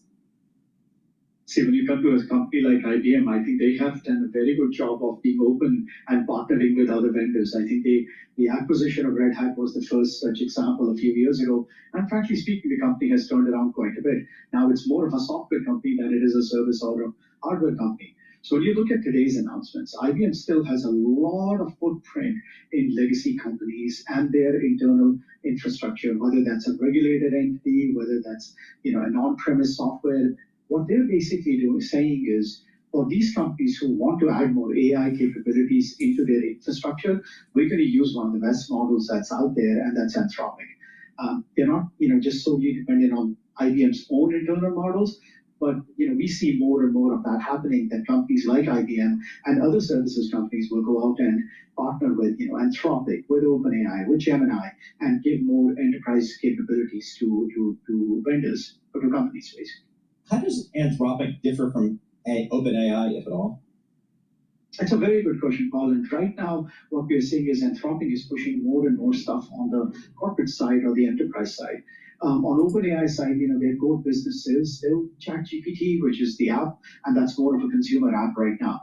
And the question is, which one of the models will somebody use? Whether if you are, let's say, a JP Morgan or a Citicorp, will you be going to be using one of their models or an open source model? I think they're going to be using all of the models. What Anthropic relationship with IBM does, it actually helps them to spread the word out across their entire customer base. So if you are trying to get more coding done, for example, in an IT department, and you have all the legacy products that there, now you can use an AI model from Anthropic rather than using whatever tools you had before. Okay, so it makes sense why Anthropic is a good fit for IBM, or how it's going to incorporate Anthropic into its software. But what does IBM specifically offer Anthropic? What access does IBM have that Anthropic wants and needs? Yeah, that's another excellent question. In this case, you're looking at IBM's entire customer base. IBM has a very large services business for IBM Consulting. These consultants will go out and sell Anthropic software into the enterprises and say, hey, bank, let me help you to automate this particular process, and you can use it with this software. It drives their consulting business, and it also helps out their software business, which is fairly popular right now. IBM hitting all-time high here today, Anurag. This stock has found a new life, hasn't it? Yeah, absolutely. And this is something that we've been saying it for almost 5 years now. The acquisition of Red Hat completely changed it. If you go back and look at some of the comments we've made on TV about IBM prior to Red Hat, it was a very closed company. It really wanted to sell their own products to people and was not very keen on embracing what I would say is open source. With the acquisition of Red Hat, and the company saying, Red Hat can work with any cloud provider. I think that was the biggest difference to me, was it allowed Red Hat to work with companies, but based on Amazon Web Services or Microsoft. So they were not just pushing their own cloud products. And I think that really made a difference. Their software business has been doing so well comparatively to the rest of the world. And I think that's where you see the market validation that this is the right strategy for them. All right, Anurag Rana, a pleasure as always. Tech analyst for Bloomberg Intelligence, always making us smarter and giving us some context to these much needed headlines, because it feels like every week there's some kind of old school tech company announcing some kind of deal with an AR startup, and it's not very clear how much money is involved, except that it's going to be a great growth driver. Yes, exactly. Whether it's IBM, Oracle, Intel, these names that, again, we've kind of considered old, they're back, baby. All right, join us in just a few moments, 11:30 a.m. Eastern time, for an interview with Jamie Dimon, the JP Morgan CEO, sits down with Bloomberg's Tom McKenzie for a conversation from JP Morgan's TechStars event in London.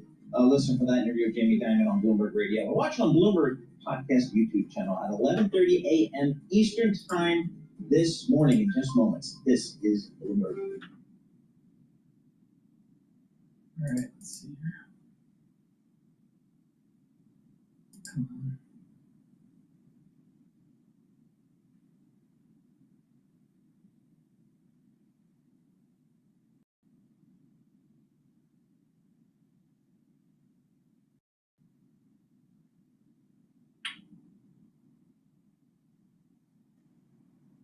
Let's see here. Let's listen to Goldman Sachs.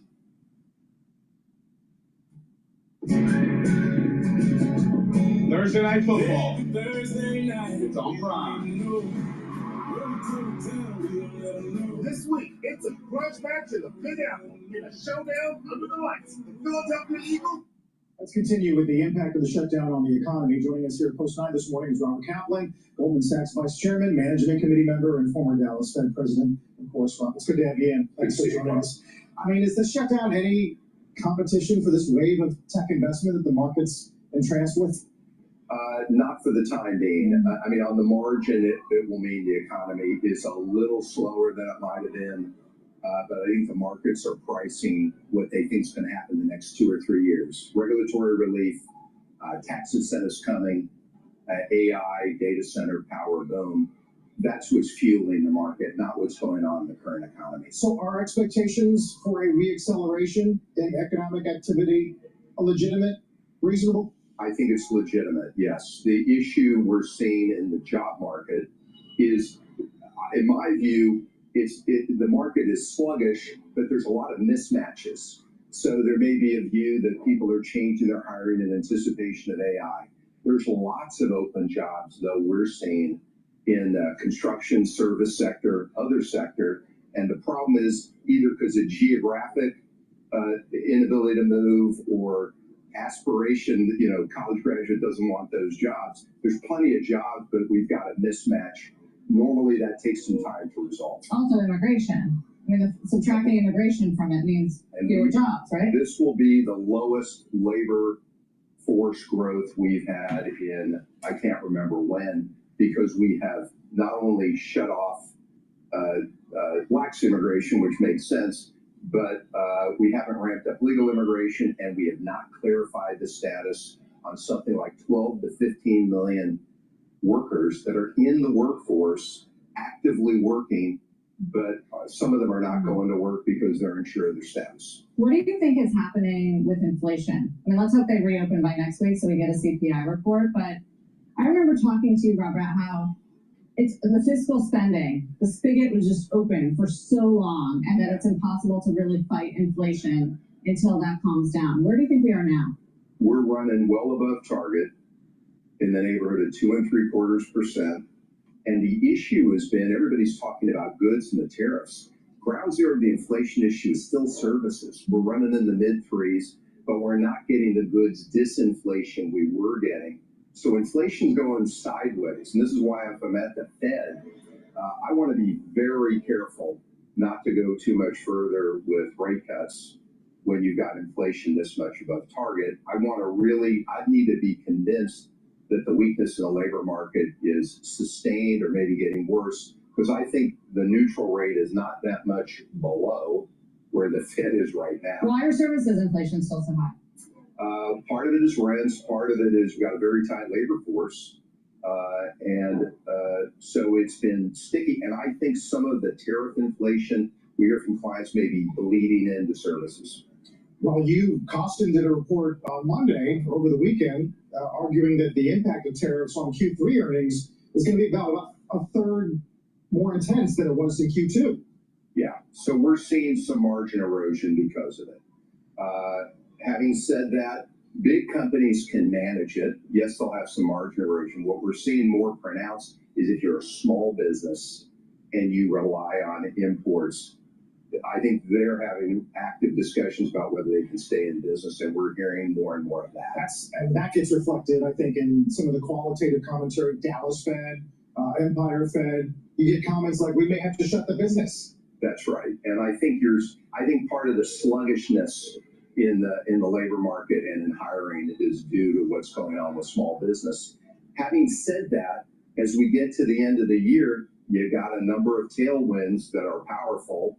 That could potentially cause some firming at least or reacceleration. And that's why the Fed's got to be very, very careful. So when you say you don't want them to go too much farther, you think one more is appropriate, or do we not know? So the way I would look at it, my own view is the neutral rate right now.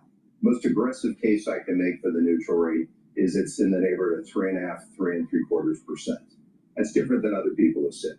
That's 2.75% inflation and 0.75% to 1% real.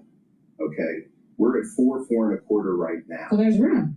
There's not much. You cut one okay. more time, and the problem is with inflation above target, I'm not sure I want to be at neutral. And the other comment I would make, which is lost sometimes in this discussion, above target inflation is a regressive tax on 80, 85 million workers, American workers who make 50, 55 grand a year or less, have lost 25% purchasing power. They don't own stocks. They don't have financial assets, and they're struggling to make ends meet. And I'm very sensitive to the impact of inflation running above target and continuing to on that group. So if you were on the Fed still, would you be done?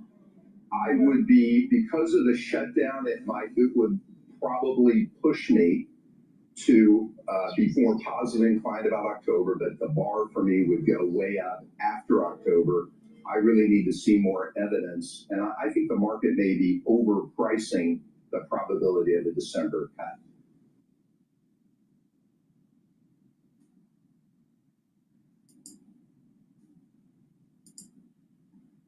I think there's going to be at least one more cut for this year, but I would not be surprised if the job market is still becoming a little problematic. I wouldn't be surprised at 50 basis point cut this year, but definitely more cuts next year. At least another 5 cuts, depending on if it's a 50 basis point or a 25 basis point move. All right, let's listen into Bloomberg here. Beside that is the time frame. You know, how long are you in it for, and what's your appetite for risk? Those two have always been the dictators on how and when you invest. If you're in it for the short run, I would not enter this arena because it could be very, very dangerous, and especially if your appetite for risk is very low.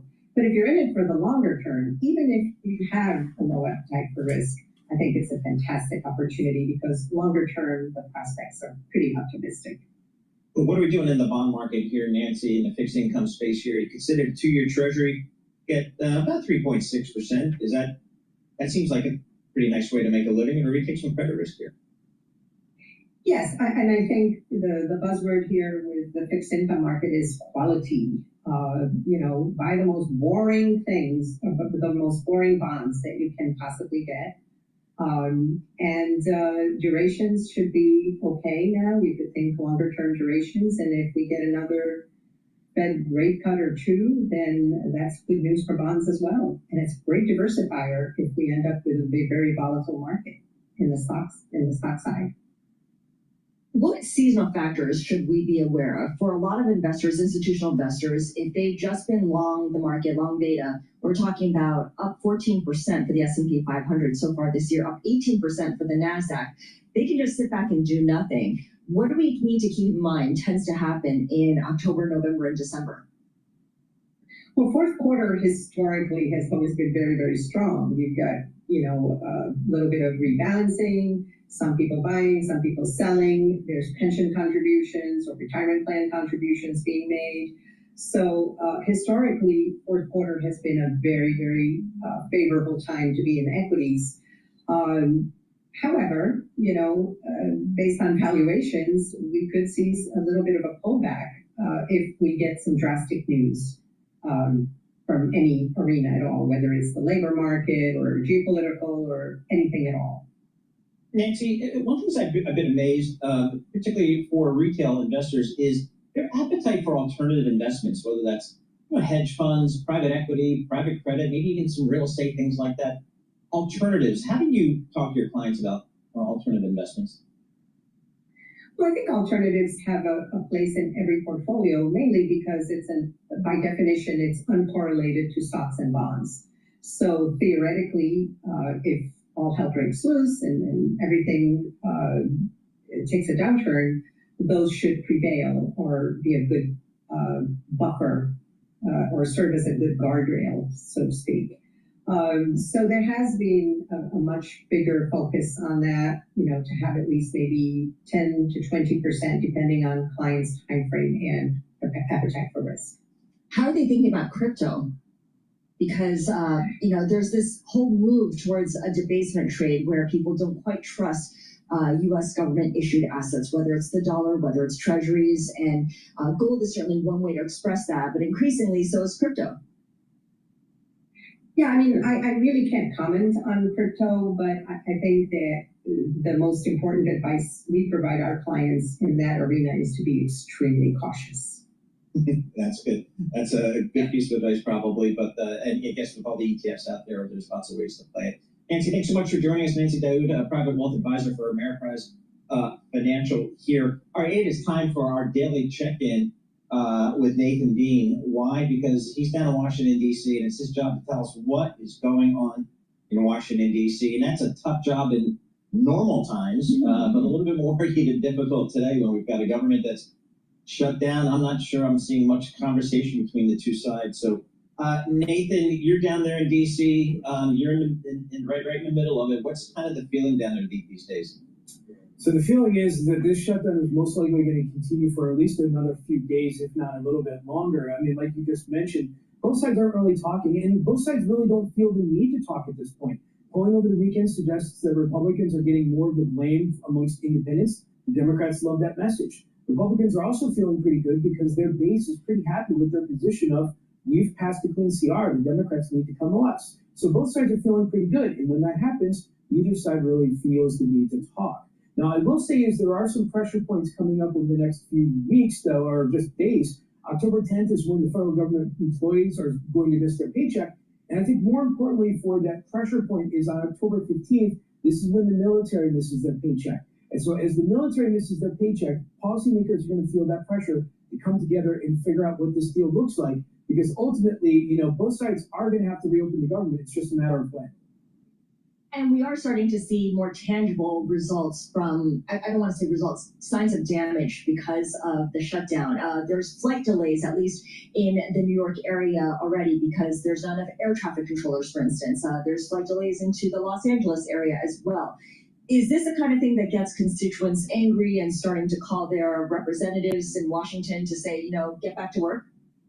Yes, I mean, think of this government shutdown and the response to it is that like a ball that's slowly running downhill, and then all of a sudden it gets a little bit steeper, it goes much faster. I had a daily check-in with our equity strategists this morning, and I said, how are you feeling? And they said, look, if this continues into the next week, we need to start thinking about this more, because the message has always been that markets aren't really all that impactful by shutdowns, but as they go on, then the impacts get greater and greater. For example, at the end of the month, SNAP benefits runs out. And there are ways that the USDA could potentially get SNAP benefits into November, but it's tricky. So if you have exposure to groceries, for example, that's something you should start thinking about, maybe around that October 17th beyond timeframe, because then investors are going to get a little bit skitterish. So I will say is that right now we're still in the stages of everybody's just waiting around, waiting to see what happens.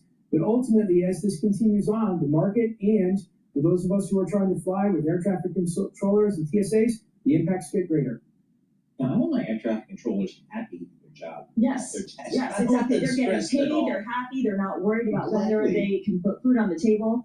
Yeah. So, Nathan, what do you think the role has been and what could it be of President Trump in maybe resolving some of these impasses? So, he just floated, you spoke earlier about this idea that he floated some openness to, negotiating on Obamacare subsidies. These are the subsidies that expire at the end of the year. And one of the reasons why the Democrats really were interested in this government shutdown. Now, look, we probably know what the framework of this deal looks like. It's a reopening of the government plus an agreement to deal either through a vote or an actual deal on these Obamacare subsidies. But both sides need to actually go through the motions before they start these negotiations. Now, President Trump walked back that remark a little bit, saying, look, I don't like Obamacare. But Representative Marjorie Taylor Greene of Georgia, just flat out said last night she wants to make a deal on this because her constituencies are impacted. So I think what happens is that eventually, as the parties get to that pressure that they need to come to the table, you'll see President Trump float this openness again. And I think that's where the Democrats will say, look, we have, we have enough here to declare victory. Let's go forth. Let's conduct a negotiation and let's figure out what the strategy is to expand these Obamacare subsidies by the end of the year. Paul, I go back to the idea that the president, the Republicans need to come up with a way of maybe embracing extending those Obamacare subsidies by branding it as something that's Trumpian. That's a good point. Yeah. You know, and then that allows the president to take a victory lap. Marjorie Taylor Greene gets on board as well. So, that's a good strategy. Some thinking outside the box here. Get on the Solar train, hit down the DC, make it happen. Is that something, Nathan, that you think that they might be open to repackaging and rebranding it as a Trump idea? Absolutely. I mean, this is a political debate, and politics has very strange outcomes. You could just call it Trump care or, something like that. And you never know. Exactly. I mean, it may get President Trump on board with this idea. So I'll say is that, this is anticipated. Right now, they're still going through the motions. Either side wants to negotiate, which is fine. I mean, obviously, it's not fine for the people that are impacted by this. But, our base case scenario is, as you get to this October 15th date where the military begins to lose funds, that's when the pressure is getting even greater. Because, look, Speaker of the House Mike Johnson has kept his caucus away from Washington. Why? Partly so that they're not giving interviews to the press, and they are being paid. And answering the question is, why are you being paid and the military is not? So a lot of this is political, but ultimately, I think President Trump and the Democrats ultimately will make a deal. And Nathan, you mentioned here not going to get paid on Friday. I'm sure, your kid's soccer practice or drop-off line. You've got a lot of neighbors that work for the federal government. How nervous are they? They're very nervous, especially this morning after President Trump floated the idea, and I'm paraphrasing here, that the White House memos essentially said that maybe you don't have to pay back furloughed workers. I mean, there are 750,000 workers at the moment that are furloughed.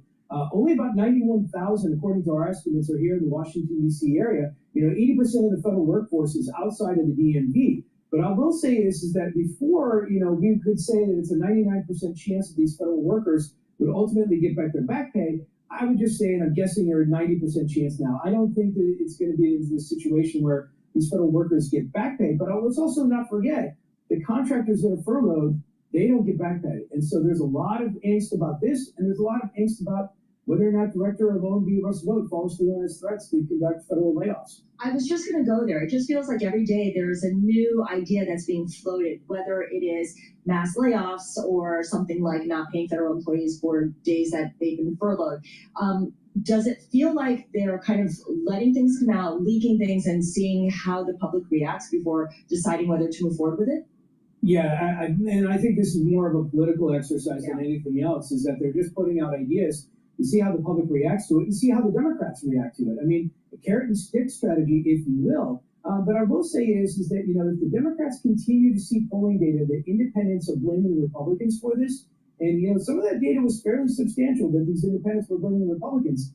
If the Democrats see that and President Trump follows through on his threat to fire workers or not conduct back pay, I think it pushes the Democrats back into their shell a little bit more and just say, look, we can't negotiate. Let's just keep the shutdown going a little bit longer. All right, so is there anything in the next day or two that could be a catalyst here, or is this just grinding time out for another 4, 5, 6 days? Well, I think it's grinding for the shutdown, but one of the things we are telling our clients is just non-shutdown related is be aware of potentially a farm aid package being announced as soon as today, potentially around $10 billion from the Treasury Secretary Scott Bessent that would go to farmers. We did a quick analysis on the terminal that showed that this money would most likely be spent for seed and fertilizer in the fourth quarter. So it's a short-term gain, short-term problem alleviation. There are still long-term questions about related to soybeans. So as the government remains shut down, that farmer piece, that's where we're focusing our time at the moment. Nathan, who's the number one person you're watching here? We talk a lot about President Trump, but he kind of takes himself out of it sometimes. Is it John Thune? Is it Chuck Schumer? Are they still kind of the keys to unlocking this? They are. I mean, obviously, and I'm being very simplistic here, is that the House really doesn't matter. So any statement you see from Speaker Johnson or Representative Jeffries, take it with a grain of salt. For me, it's Senator Thune and Senator Schumer, and it's the gaggle of bipartisan senators that were on the floor last Friday. Think of Susan Collins, think of Mark Warner, think of, Senator Ossoff from Georgia. Those are the individuals that ultimately will figure out where this, shutdown ends. Because two Democrats and an independent that caucuses with the Democrats have already signed on to extend the government open until November 20th. They only need 5 more. And so as the pressure mounts, I would be looking at those bipartisan senators under the leadership of John Thune and Chuck Schumer to ultimately decide where this ends, because they are the ones, not the House and not the president, that will come up with the deal. They then goes to the president for his blessing. Nathan Dean, thanks so much. Always appreciate it. Nathan Dean, Senior Policy Analyst with Bloomberg Intelligence. In just moments, we'll bring you a conversation with Jamie Dimon at the JP Morgan Techstars Conference in London. That'll be coming in just moments. But right now, let's go to Charlie Pellet and get a Bloomberg Business Flash. Watch, and this Bloomberg Business Flash is brought to you by Commonwealth, supporting more than 2,000 independent financial advisors with a 2-to-1 advisor to staff ratio. Small firm attentiveness, big advisor impact. Go to commonwealth.com to learn about their consultative support and technology. The Dow, the S&P, NASDAQ, all in the red as Wall Street fails to gain traction. That rally that drove stocks to records is showing signs of fatigue. So right now, the S&P 500 index down 34, 6705, down 5. Please go to my store, the-studio-reykjavik.com, and get the Clarity Factor. Clarity Factor will help you to concentrate on tasks, get rid of that brain fog, and by taking this every day, you're going to improve that neuroplasticity over time. You're going to have more dendritic connections. You're going to be thinking faster. Your memory will improve. This helps to support memory. Super important to take every day. Drink it with filtered water. Another great supplement is olive leaf extract. This will help to improve your lipid profile, help to bring down LDL levels and increase your HDL levels. So when you have less LDL and more HDL, you have less plaque buildup. Super important for your cardiovascular health. But olive leaf extract also brings down inflammation. That helps your immune system and your cardiovascular health. So please go to my store and get the olive leaf extract. And this season, the fall and the winter, it's really important to take this stack. Magnesium and zinc. This will help to boost up your immune system and help with your brain function. And vitamin C and magnesium, dual purpose, helps with your skin, boosts up your immune system, and helps with brain function. You can take them together, and magnesium also increases the efficacy of vitamin D3. When you take this, you're boosting up your immune system. Super important for the fall and the winter season. So a great stack, help with your immune system and your brain function, get the vitamin C and magnesium and the magnesium and zinc. Also help with your concentration and build better dendritic connections with Clarity Factor. So that's a great neural stack. And to help with your immune system and your cardiovascular system, take the olive leaf extract. Please go to my store, the-studio-reykjavik.com.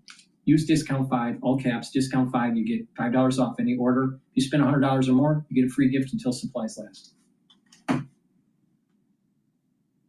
right, let's listen into Fox News. You're looking live as mourners gather at the site of Hamas' brutal massacre on the Nova Music Festival 2 years ago during the horrific October 7th attack in Israel, where over 1,200 were murdered. And despite Israel agreeing to a peace deal on 20 points that would end the war in Gaza, thousands across the globe are protesting Israel, the Jewish state. Mark Levin is the host of Life, Liberty, and Levin, and he joins us now. Mark, thank you for being with us. I know it's a tough day for everyone around the world, or should be at least, but especially for you, because Israel holds a special place in your heart. I'm so sorry for what went on and for all of our Jewish friends. But now we're finding out within our lifetime, and National Students for Justice in Palestine, these two groups are organizing rallies, Mark. Here in New York City, there's going to be one in Sydney at the Opera House. What's your reaction? Anti-Israel protests. My reaction is this. In 1964, a great thinker wrote a book called The Suicide of the West. You're watching the suicide of the West. World War II, we fought the fascists, Hitler, Tojo, Mussolini.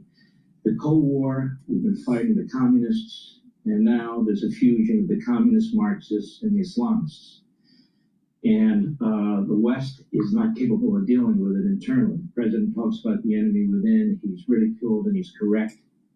Europe is all but gone. I don't know that Britain could come back. I don't know that France could come back. They have these left-wing governments that appease, that are weak.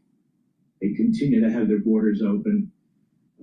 If you listen to what these people are saying, the radical Islamists, they want to destroy the West. If you listen to their scholars and read their scholars as I have, this is revolution by immigration. They see the West as weak. They see these parliamentary systems. They see our Republican system as poised for defeat.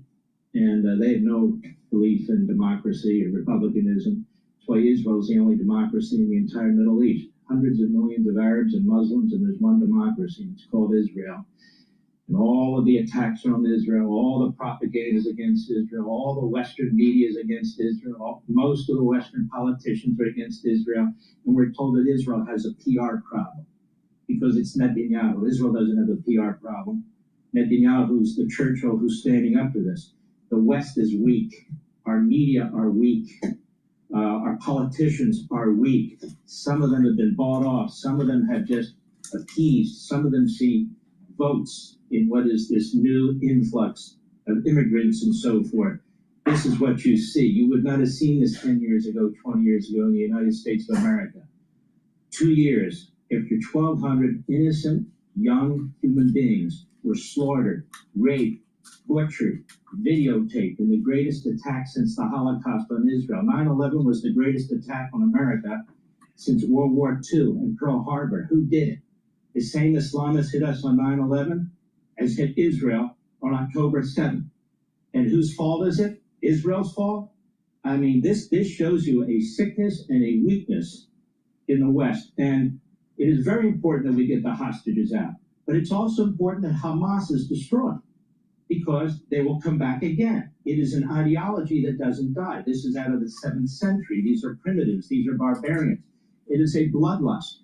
The more torture, the more starvation, the more people they kill, the happier they are, the more successful they are. That's the ideology. The West doesn't understand the ideology, or people in the West don't want to deal with it. Our diplomats, for the most part, don't understand the ideology. They're looking, I need a deal today, I need a deal next month, I need a deal this, that's fine. But if Hamas comes out and survives after all of this, then they've won. And that's the way they view it. And unfortunately, I agree with that. Now, let us look at this. The fact of the matter is you have 1,152 Israeli soldiers that have died in this war. That's the equivalent of 40,000 American soldiers. There would be less IDF deaths if the IDF and Netanyahu and Israel were, as the Western media said, that is, just seeking genocide. That war in Gaza would be over in less than a month if the Israelis used the firepower they had in Gaza. But it doesn't matter. We still have news sites, including Israeli news sites, American news sites, who continue to talk about the casualty numbers that are fed to them from Hamas. No matter how many experts from the Wharton School and others say, it's not possible what they're talking about, the death of children and the death of women. It doesn't matter. They keep pushing it because they push an agenda. It doesn't matter that the New York Times used phony photos on the front page of its newspaper. You know, during the Holocaust, we have black and white films, largely thanks to Eisenhower, who said, I want you to get your TV crews in there, and I want these so people see what happened. We have film after film after film. People can see it online. You don't have that in Gaza. Instead, you have phony pictures. Instead, you have propaganda coming from Hamas that uses its hospitals, its mosques, that slaughters its own people. I mean, truthfully, we have 250 hostages taken. It's crucial that we get back those who are alive and the bodies of those who have been killed, because in the Jewish faith, it is important to get the body back. There's a belief in the Jewish faith that the body and earth in many ways are one. That's why it's crucially important. But that said, you now have, and I'm looking at the updated number again, 1,152 Israeli soldiers who have died. These are citizen soldiers, 40% of whom are under the age of 21. That's the equivalent in the United States. It's a nation of 9 million people, of 35,000 to 40,000 soldiers. And I would ask my fellow Americans this question. If the drug cartels came across our border in Texas and slaughtered 35,000 to 40,000 people in 5 hours. Took pictures of it, took movies of it.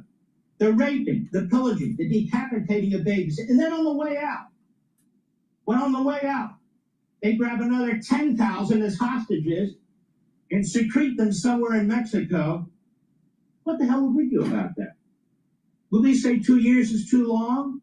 Would we care what the international press has to say? Would we care what these Islamist imams in Dearborn, Michigan have to say?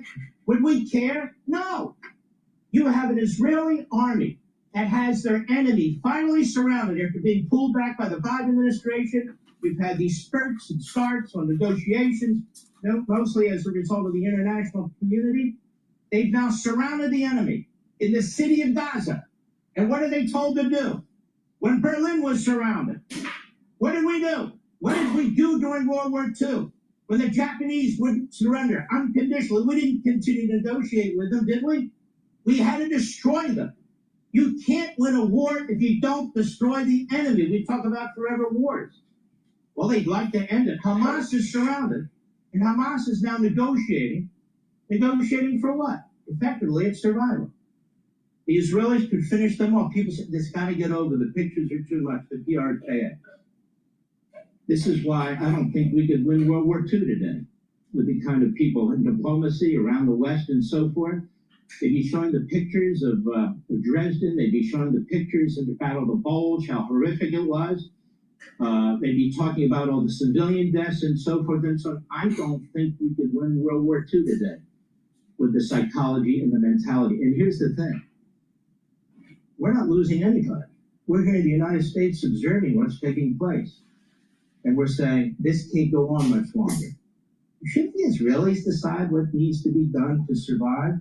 They are surrounded. This is a tiny country the size of New Jersey, with a population of a small to mid-sized state in the United States. They've defeated Hezbollah. They're trying to defeat Hamas. They've defeated Iran primarily. They're still fighting the Houthis. A tiny country surrounded by hundreds of millions of people, by 27 countries that are supported by the Russians and the Communist Chinese. They are the David against the Goliath. And yet, look how the propaganda has worked. The West, I hate to say it, but it's a wake-up call. The West is dying right now in front of your eyes. Yeah, you see London, you see Paris, you see what's going on in both those countries. That's our future, you believe, in 5 years. I hear you, especially when who we're about to elect as mayor in New York City, and what we've seen go on over in Michigan. Al Jazeera is telling Arabic, said the meeting and the Red Sea Resort is so far very positive. They got the 20-point plan that Trump put out there. They're working through it. They're working on logistics of getting the hostages out. 20 plus is supposed to be alive. Number one, do you think it's a good thing if this plan is followed through on, and what you expect to see happen? First of all, we have a great president who's trying to do something about this. Unlike Biden, who is undermining Israel and basically giving aid and comfort to Iran and funding Iran. We have a president who's trying to bring this to resolution. There will not be an eternal peace. The Bible talks about the battle of good and evil. It is a forever battle, and it will be a forever battle. But that said, if the president can pull this off, it'll be absolutely remarkable and absolutely wonderful, assuming that the Israelis aren't giving too much. I mean, the fact of the matter is that First of all, in Judaism, during the Messianic age, evil is dead. Satan dies. So the whole idea is that everything turns to a more peaceful world. So Levin is wrong. Levin, I mean, it's not a forever battle between good and evil. It's not a forever battle. Eventually, evil is destroyed. You're wrong. But that's during the Messianic age. If Hamas survives, that's giving an awful lot. But it's up to the Israelis. And if the Israelis agree to this plan, and they do, who am I to say it's not good for their government? That's their elected government and so forth. All I'm doing is trying to warn our audience and the people. The dark clouds, they're there. They're getting darker and darker. You asked me, Brian, how could it be on this day that people are literally protesting on behalf of the terrorists against a small democracy and the Jews? And it's in every capital in the West. It's in our own country in New York, and it is a poison. It is a gut cancer. Now, I don't subscribe to Nietzsche. I like to call him Nietzsche, but I don't subscribe to Nietzsche. But he has some comments about this from a philosophy standpoint. In this division between the society of what is called the master morality and the slave morality, and then the priest morality. Now, in the master morality, there is this idea of good and bad. So virtue and the things that are positive in one's life for the nobility, that's good, all right? And anything not that is bad. Now, in the slave morality, which is what most people are, they're in the slave morality, they look at things as good and evil, and they're more focused on the evil. That things are evil, and then there is good. Now, the problem is that the nobility and the slave, they're in conflict. The slave morality, most people are in the slave class. They will view, well, individuals that are prosperous are evil. And so Nietzsche started to demonize Christianity and demonize even Judaism, where there is this almost like go to the lowest common denominator of the society, not to try. There is this aspect of almost like a mob mentality, and that anything of success must be inherently evil, because success propelled an individual or certain groups of individuals out of slavery, out of the slavery morality, into the master morality. But you got to remember, most of the society is slave morality, good and evil.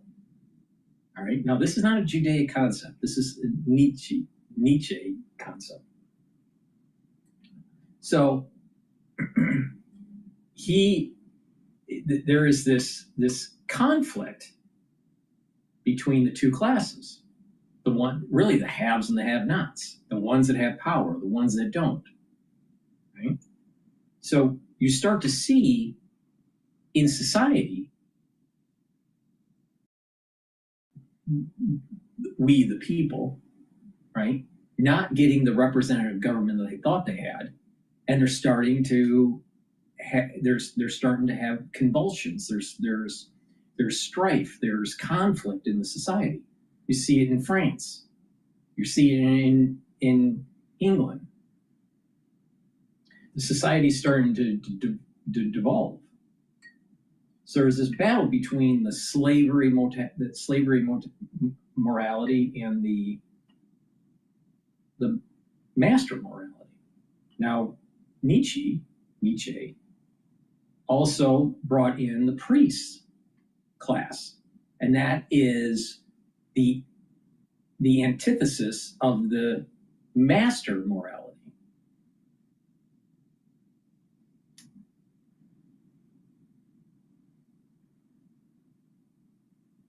The slave morality is not the exact opposite of the master morality, but the priest morality is the inverse of this master morality. Now, I don't subscribe to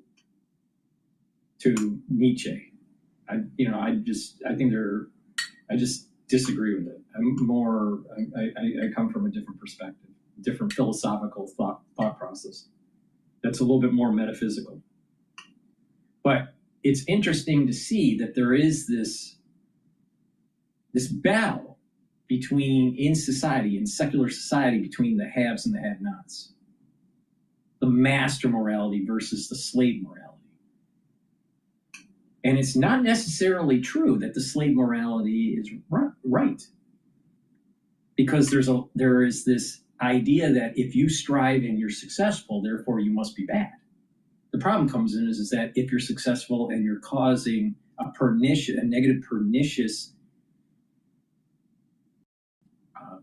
activity in the society because of your power, you're diminishing the will of the people because of your success, then it becomes a problem. But the slave morality is, if it's not good, it's evil. Or put it in a different way, if it's evil, then it's not good. And if it's not part of the slave morality, it must be evil. And therefore, the noble morality, the master morality, must be evil. So there's this conflict between the upper class and the lower class. So Nietzsche talks about this division, this conflict between the two, and how it can devolve. Now, it gets back into this idea of the remnant. Now, I don't think Nietzsche talks about the remnant. This idea that there's democracy, there's a republic that's lost. And that in future, hundreds of years from now, there will be a group of people, the remnant, that's part of the master morality that will reboot the republic. Because the slave morality cannot, because there's an infestation. There's this conflict.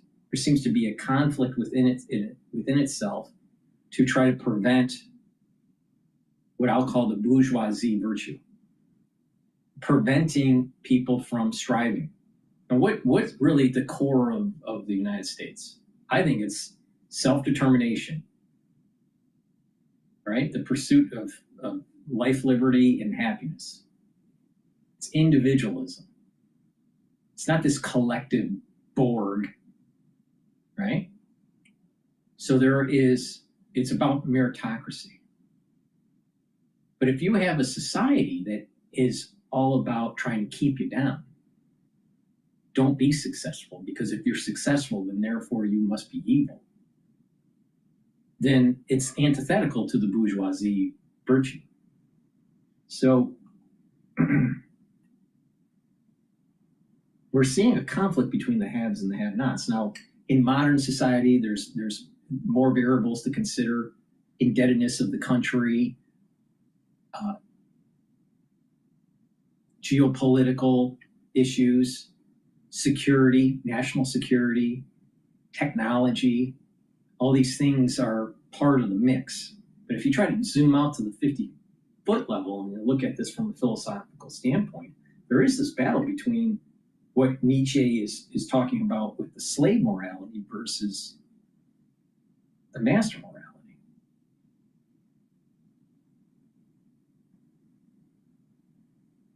And so if the slave morality gets so angry, you will have events like the revolution in Europe, the revolution in France, where it's bloody. What was happening during the French Revolution? They went after the aristocracy, the master morality. They chopped off the head of the master morality. So it was mob rule. But what happened with the mob rule? It ended up causing further conflict. And this is where I think the remnant comes in. It's like they try to reboot it. because they know that the masses aren't smart enough. They'll gravitate to democracy, but not understand that democracy, the will of the people in the masses by majority, by the will of the majority, can take away the property or the life of the minority. So the Constitution, our constitutional republic, is based on the concept that there's property rights. We're a rule of law. We're not a rule by majority. We're a rule by law. This is a major difference to what a pure democracy is. Because if you just have a democracy, you can easily have the majority take away the rights of individuals and then eventually devolve into socialism, one-party system, authoritative rule, and you no longer have a republic. So it's interesting in the lens of Nietzsche to look at this slave morality and see that we are seeing some of the problems that are starting to percolate up to the surface in Europe and even on the streets of liberal cities. Now, go back to liberalism. Liberalism, especially the ultra-liberals in the United States,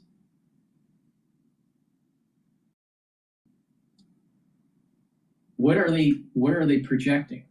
They're projecting this, kind of like a mob rule, right? This is part of that slave morality that Nietzsche is talking about. There's a battle that's happening now. I do think, and I've mentioned it multiple times, I do think that ultra wealthy individuals have too much political power through lobbying, and therefore their money needs to be taken away to reduce the power by 75%. But you have to be cognizant that the slave morality has a tendency to not have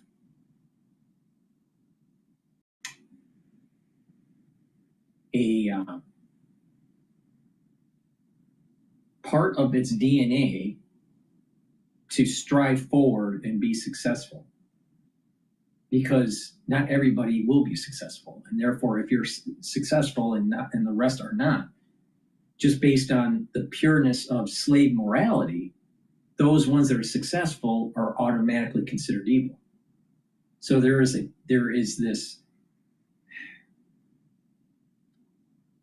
this built-in mechanism to prevent people from actually striving. You see this with the ultra-liberal. They don't do ultra-liberals really want you to succeed? Do they want to have carbon tax? They want to tax and regulate? Does the ultra-liberal really want society to succeed? Or do they want the society to be, individuals within the society to be average, to be the same, to be monolithic? Is there meritocracy in ultra-liberalism? No, not even close. And this is the very point what Nietzsche is saying about the slave morality. Another aspect to it is this this overuse of evil. That if you strive, if you are in the pursuit of happiness and life and liberty, and you're successful, then you're evil. And what is grounding some of this? Now, in the ultra-liberal aspect, they don't really gravitate to religion. But Nietzsche was saying that the impetus of this slave morality was actually Christianity. This idea of being a little bit more weak and not be more forceful and Machiavellian. Now, if you're looking at a society that is weak, it usually can be conquered. Now, there's aspects of Nietzsche that I don't agree with, but I'm just trying to explain based on the understanding that I have, the limited understanding of Nietzsche that I have, that there is this battle that's going on between master morality and slave morality. And the slave morality, part of its ethos is not to try so hard. Part of its ethos is to be overly compassionate. Part of its ethos is, you know what? Be collective. Have collectivism. There's a collectivism that's tied to it. Versus in master morality, it's not about collectivism. It's about individualism. And a realization that what is good from their perspective, from the master morality perspective.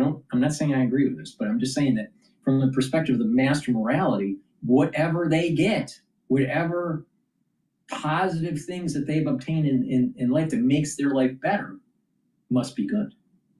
And anything else is bad. So there is this Machiavellian, there's this striving, there's this push forward.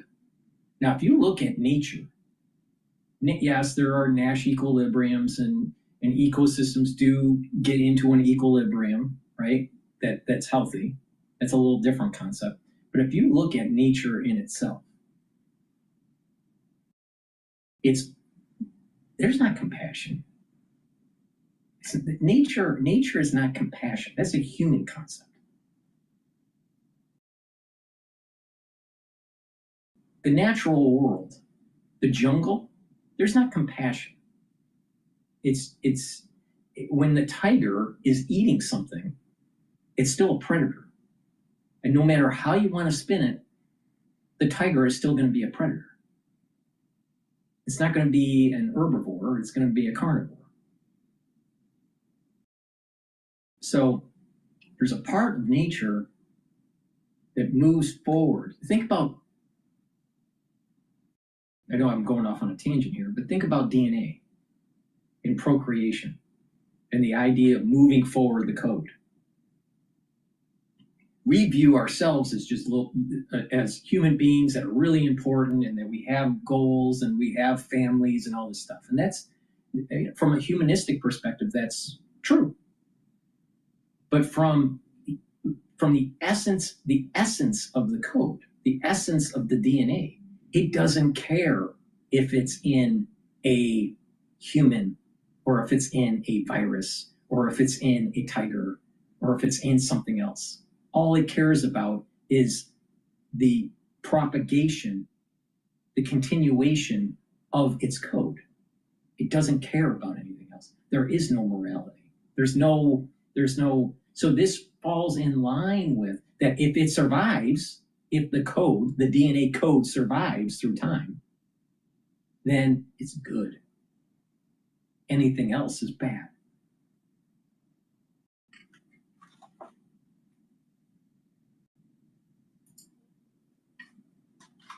And it is spreading. The only one who's fighting this in the West is Donald Trump. He's trying to fight the anti-Semitism. He's trying to deal with these colleges and universities. He's trying to look at the funding sources. He's trying to do these things to try and prevent the United States from becoming Britain and France and these other what are becoming failed countries. No country survives in perpetuity. Where's Athens? Where's Rome? In fact, ironically, the only people who have survived so far are the Jews. They defeated the Persians, the Babylonians, the Persians. They out-survived them, I should say. They out-survived the Romans. They out-survived the Third Reich. They will survive this too. But this is why these are warrior people. They come out of the cafes. They come out of the law offices. They come out of their taxis because they know this isn't a battle. This is survival. And that's what it is. So I personally want to thank President Trump, who understands all this, who keeps reminding people, remember October 7th, even against some of his advisors and some of the diplomats and these Western leaders who talk about a two-state solution. They're destroying their own countries. And yet they're telling Israel what Israel needs to do.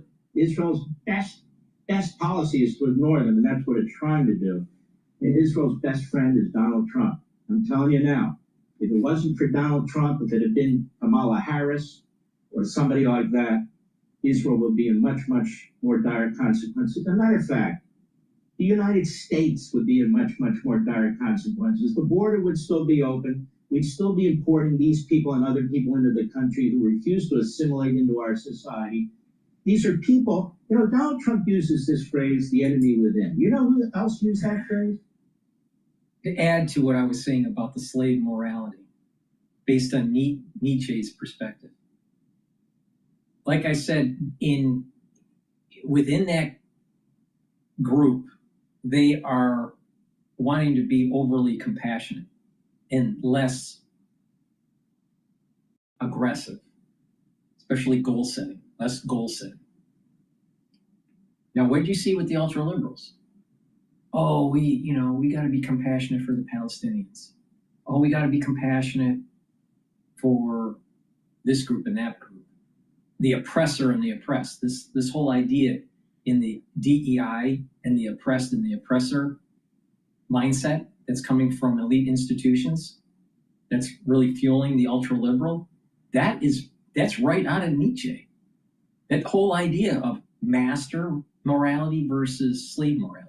And the slave morality is viewing that the oppressor must be wrong, and that and that the slaves are the oppressed. This slave morality, but yet they're a prisoner. The slave morality is a prisoner of themselves. They've created their own prison because they're not willing to work. They're not willing to push forward. They're not willing to take risk because they're collective. Oh, we're going to be compassionate. We don't want to upset the apple cart too much. We don't want to have a meritocracy. We want collectivism. We don't want individualism. We want collectivism. That's what the slave morality is. So the slave morality is really enslaving themselves. So you have these ultra liberals that are kowtowing to different groups, like kowtowing to Black Lives Matter, kowtowing to Islamic terrorism.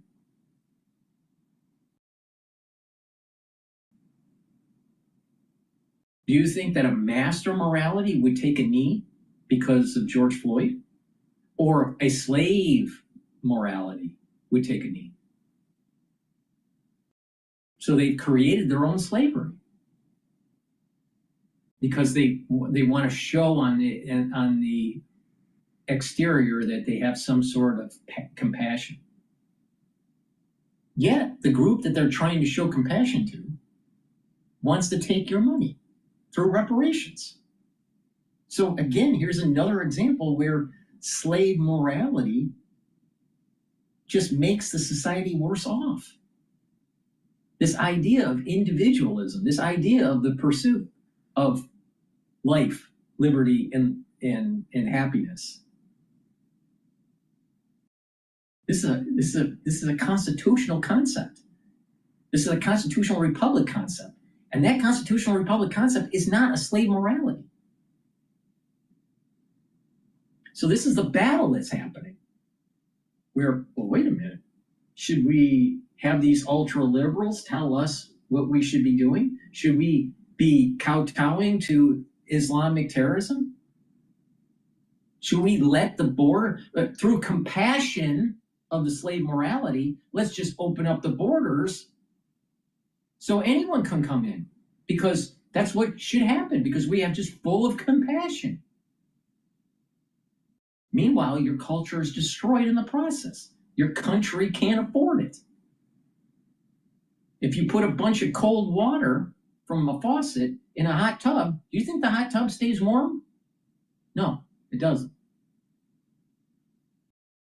So why do we assume unfettered immigration policy is the best, is the most compassionate? Slave morality will lead to the destruction of the society.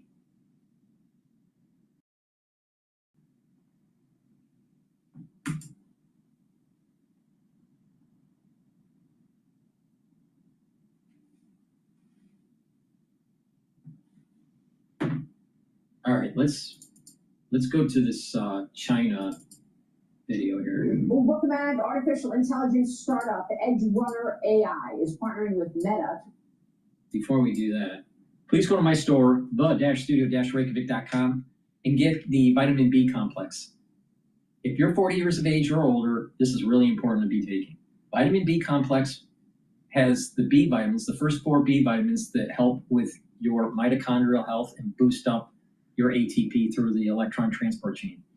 Vitamin B complex will rev up your cellular metabolism and protect your neurons. So take it every day. Good night formula. Good night formula will help you to get into 3 to 5 cycles of REM sleep and deep sleep. That's really important to detoxify your central nervous system, to be well rested when you wake up in the morning, and to help to consolidate memory. If you have sleep deprivation chronically, what will happen is that you're increasing the chances of early onset of dementia, and you are speeding up your aging process. Now, to slow down the aging process, you want a good sleep. So take the good night formula every night, drink it with filtered water to get into those 3 to 5 cycles of REM sleep. And when you do that, you're having better memory, you're increasing your neuroplasticity, you're having better dendritic connections, you'll be thinking better, you'll have less brain fog, and you're detoxifying your central nervous system. Super important. Good sleep regularly will slow down the aging process and let the body heal.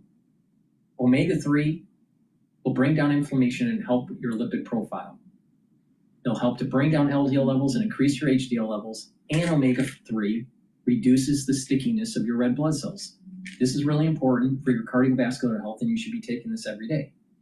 You should also be taking this during the fall and the winter because you don't want your red blood cells to be sticking too much. People in the fall and the winter will start noticing that there are more clots, blood clots, that are going to be formed. Now, we all know why. I don't need to tell you. But please go to my store, the-studio-reykjavik.com.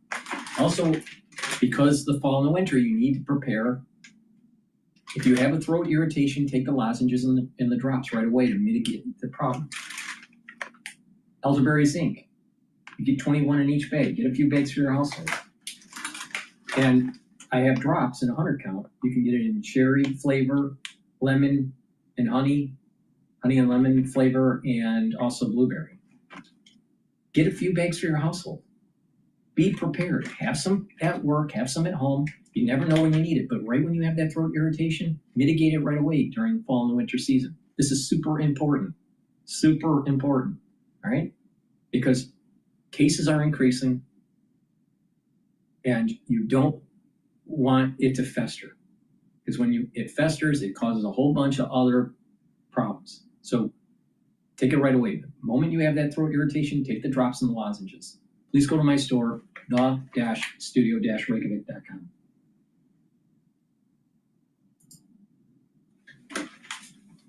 And welcome back. Artificial intelligence startup EdgeRunner AI is partnering with Meta to expand access to technology beyond the American military to our allies in Europe and Asia.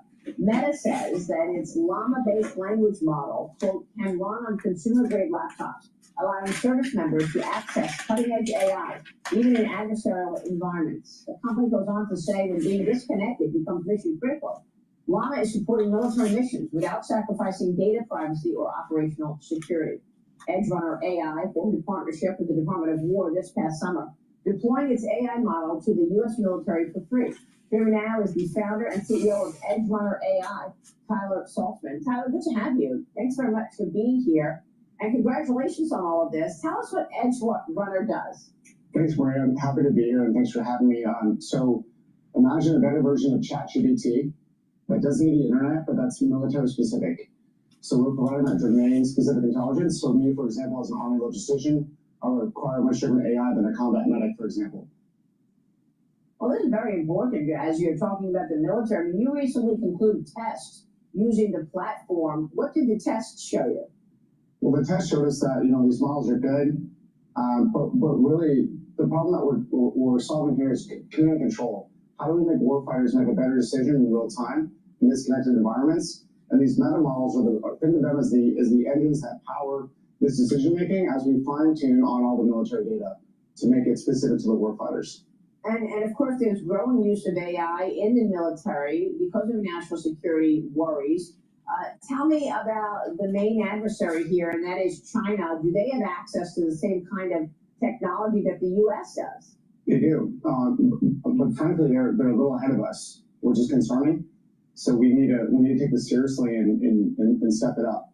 Companies like myself, the tiny garage bands, but also the big tech firms as well. We all need to come together and figure out how to tell that better together story. So, in order to preserve national security, because it is a concern. Yeah, of course. Well, political rights, an AI system that is poorly calibrated for conflict escalation can have dire consequences for nuclear warfare. Publicly available AI models are often bullish on the use of nukes. So tell me about that, Tyler. How can the U.S. military be better equipped to defeat China in the AI race when it comes to nuclear? We need to create these LLMs that are actually smart and actually reason through problems. Right now, they don't. They mimic it. So, and that really goes back to the data. We need to have better data pipelines, but a stronger corpus of data, and the government has that. So if we can all come together and be unified, create that corpus of data, train these new LLMs on it, distill it to live on devices, that's sort of a step in the right direction that I'm excited that we're tackling. Yeah, we're excited about it as well. Mike Lee, jump in here because we have been zeroing in on defense technology now for about a year here as we are watching President Trump's agenda dominated by national security and his efforts to keep America safe. Yeah, well, look, from what I'm hearing is there are some really spectacular new processes at the Department of War. So, government bureaucracy getting new technologies through. You can have a cutting edge technology today that by the time it gets approved and implemented and purchased by the government 2 years from now is obsolete. So what are you guys doing to take advantage of this? Because it's my understanding there's all sorts of new programs that fast track these unbelievable technologies. I think Andrew's taking advantage of some of it. I'm sure something like yours is ultra important to the warfighter. Well, thankfully we've got Pete Henseth. He's future forward thinking. We're working through new ways of moving faster, like, for example, OTAs, other transaction authorities. And so that's because of him and the current administration, we're able to move a lot faster than before. So, I would say that we're moving at breakneck speed now. We just need to keep our foot on the gas and keep it going. And is this largely chips or strategy or drones or what? Tell me specifically what the company will enable. We're going to enable chips, drones, and software, all of it. As we can run in disconnected environments, we can actually run these models in drones, on robots, on any kind of chip, whether it's Intel, AMD, or NVIDIA, and more. So we'll be everywhere. We'll be on the edge, the tactical edge, and again, helping warfighters make those decisions in real time. Hopefully not just win our battles, but dominate them. Very exciting. Thanks very much, Tyler. Good luck with DrPaulCottrell. We'll be watching the story. Tyler Saltzman joining us. Thank you, sir.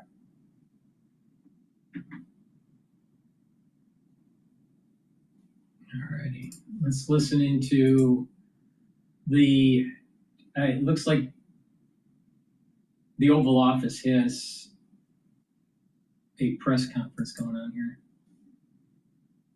And again, we're going to treat people fairly. We're going to especially treat Canada fairly.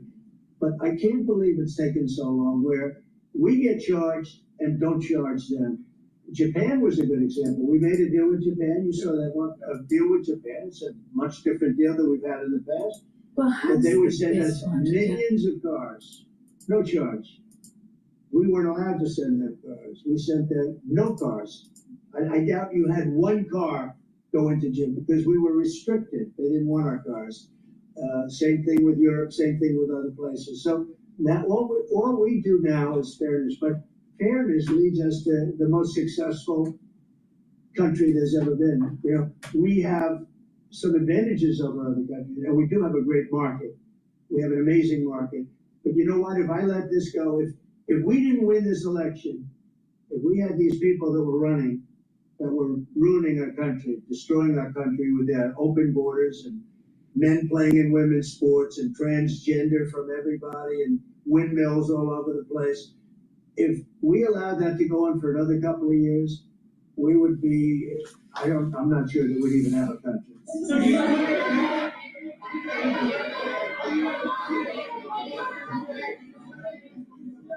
Yeah, Brian.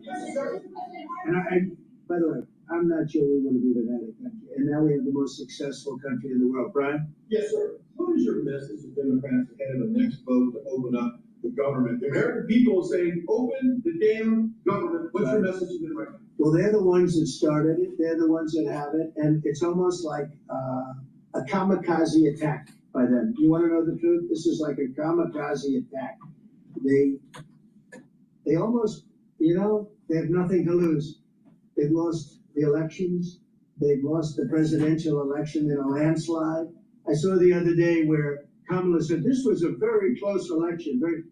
This was one of the biggest sweeps that anybody's ever had. Won the popular vote by millions, won the electoral college by a massive amount. They said, if I got another important feature, you can look at popular vote totality across the country for voting for the president. You can look at the electoral college. It's based on each state having a certain amount of electoral votes. And you can look at the county level. And if you look at the county level, the far majority of the counties are, I think there's like 3,400 counties. Only 500 were Democrat. So almost 3,000 were for Republicans. There's this country, don't believe the mainstream media bullshit. This country is by far at the county level Republican, by far. Now what the problem is that some of these counties that the Democrats do have a stronghold on are in high density areas, like New York City or LA or Chicago, see? But if you look at it from a county level perspective, the far majority of the country is Republican.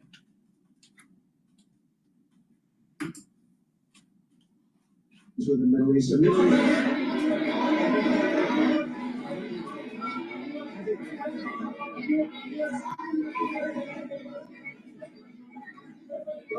Behind you. Is what? No, it's not over. It's never. I think it's never going to be over, frankly. But Canada's worked hard, and they've done a much better job than in the past. We have very few people coming in through our southern border too. We've worked with Canada and we've worked with Mexico, so we've made it a lot better.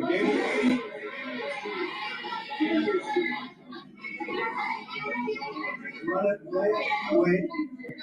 On fentanyl, any amount is too much. So we've gotten it down. It's down substantially. It's less than 1%, but it's still too much. It's too much at home in Canada. Yeah, we got to stop it. MCA, are the two of you both committed to seeing it through in the renegotiation of that deal that you made? Well, we could renegotiate it, and that would be good, or we could just do different deals. We're allowed to do different deals if we want. We might make deals that are better for the individual. What's your preference? I don't care. I want to make whatever the best deal is for this country, and also very much with Canada in mind. Yeah, go ahead, please. Go ahead, sir. Sure. China, what more can the United States and Canada do together to counter China? Well, you have to be able to compete. They're a great competitor, and Mark and I both know that. And you have to be able to compete. We have big advantages over China for lots of different reasons, and I think we're doing very well with China. I get along very well with President Xi. I'm going to be meeting him in a few weeks, as you know. I'll be meeting him in South Korea. But we've had a very good relationship for a long time. But you have to be able to compete. To do well with China, if you can't compete, you're not going to do well with China. And Canada is very competitive.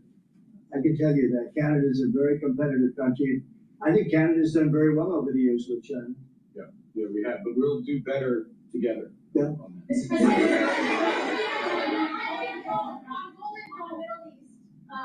What guarantees are you giving your Arab partners that Israel will not resume its offensive after the hostages are released? Well, the primary guarantee is once this deal happens, if it does happen, look, they're in negotiations right now, we are going to do everything possible. We have a lot of power, and we're going to do everything possible to make sure everybody adheres to the deal.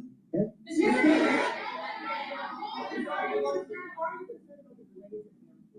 How do you see the shutdown?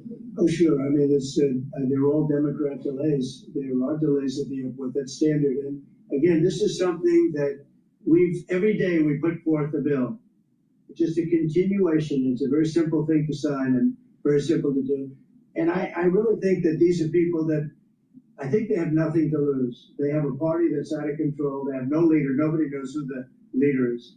I look at people with very low IQs like Crockett, this woman Crockett. I never met her, but she's a low IQ individual. I look at AOC talking about how if they want to negotiate, they can come to my office. She's not in that position to do that. And who the hell is she to say that? And then I watch Nancy Pelosi not knowing what to do. I watch their leadership. Look, Schumer is petrified of primary because he's not going to win probably against anybody in a primary. You know, Schumer did the right thing, but he handled it badly originally a year ago. He did probably the right thing, but he handled it badly. I think Schumer's incapable of making a deal. They are a mess. They're a party that has no leadership. They have, and they have no policy. You know, I think we have great leadership, but we also have great policy. We have strong borders. We have no men and women's sports. Basic things. We're not going to take your child away and change the sex of your child. We're not going to do things like that. What they're doing to the country is so incredible. And they got away with it with all their woke crap, and now it's stopped. And we have a country that's based on common sense and strength and intelligence. I mean, we have the United States of America, and I say it all the time. Other leaders have told me this. Mark hasn't yet, but I think he would. A year ago, we were a dead country, and now we are the hottest country anywhere in the world. Maybe Canada. I'll get Canada, because I do like Canada. But, you know, we're the hottest country in the world right now. There's never been a country that has the kind of money coming into it. There's never been anything like this. There's never been a country that if you take $1 trillion, that would be unbelievable. Please go to my store, the-studio-reykjavik.com, and get the dual-purpose deodorants. It's for males and females. These deodorants you use daily. They'll help you to smell better, but also they'll help to detoxify your body. It's made from essential oils from the Himalayas, very high-quality ingredients. You can get it in citrus, and you can get it in peppermint, lavender, and tea tree. Again, it's dual purpose. They'll help to detoxify your body, and you use it as a deodorant. And by detoxifying your body regularly, it's going to help with your immune system, your endocrine system, even your brain function, and your other organ systems. Zeolite is another way to detoxify your body. This will bind to heavy metals, toxins, and chemicals and allow you to urinate them out within 6 to 8 hours. Take 3 small drops underneath your tongue, take filtered water, do that every day, and you're detoxifying your body, helping your immune system and endocrine system. And another great stack that's dual purpose is the following. Turmeric. Turmeric will help bring down inflammation, soak up free radicals. It'll help to improve your immune system, help with your cardiovascular system by bringing down inflammation, you're reducing plaque formation, and by bringing down inflammation, you're helping your cerebral system, brain function. Ashwagandha root brings down inflammation, helps to control cortisol levels and your blood glucose levels. That will help with your immune system, your cardiovascular system, and by bringing down chronic inflammation, you're helping your cerebral system. Lignans, very important to take every day. This is a powder. You mix it with soft foods, filtered water. Now, this will soak up free radicals, help with your immune system and your endocrine system, bring down inflammation. You'll recover quicker in a workout. And by bringing down inflammation, you're helping the immune system, your cardiovascular system, and brain function. Now, stacking these together is a powerful stack for brain function, to help with your brain function, bringing down that inflammation, helping with your cardiovascular health, and helping boost up your immune system. And by boosting up your immune system and bringing down inflammation is super important, especially during the fall and the winter season. So this stack is super important if you want to prepare for what's coming in the fall and the winter. So please go to my store, get the lignans, the ashwagandha root, and the turmeric. Use discount 5 and you get $5 off any order. It's all caps, discount 5. This keeps going on. If this keeps going on, it'll be substantial, and a lot of those jobs will never come back. But you're gonna have a lot closer to a balanced budget, actually.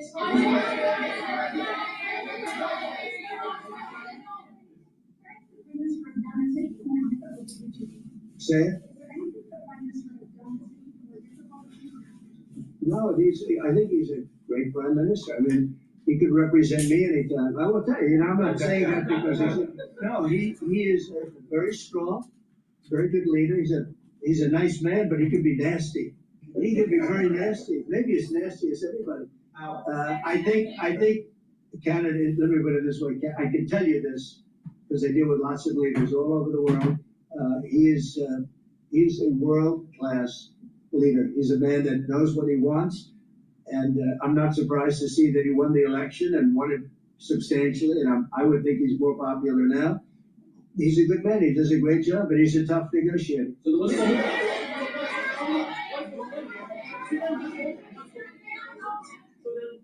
things up? If he's a great man and you want to do a deal with Canada, why don't you? Because I want to be a great man too.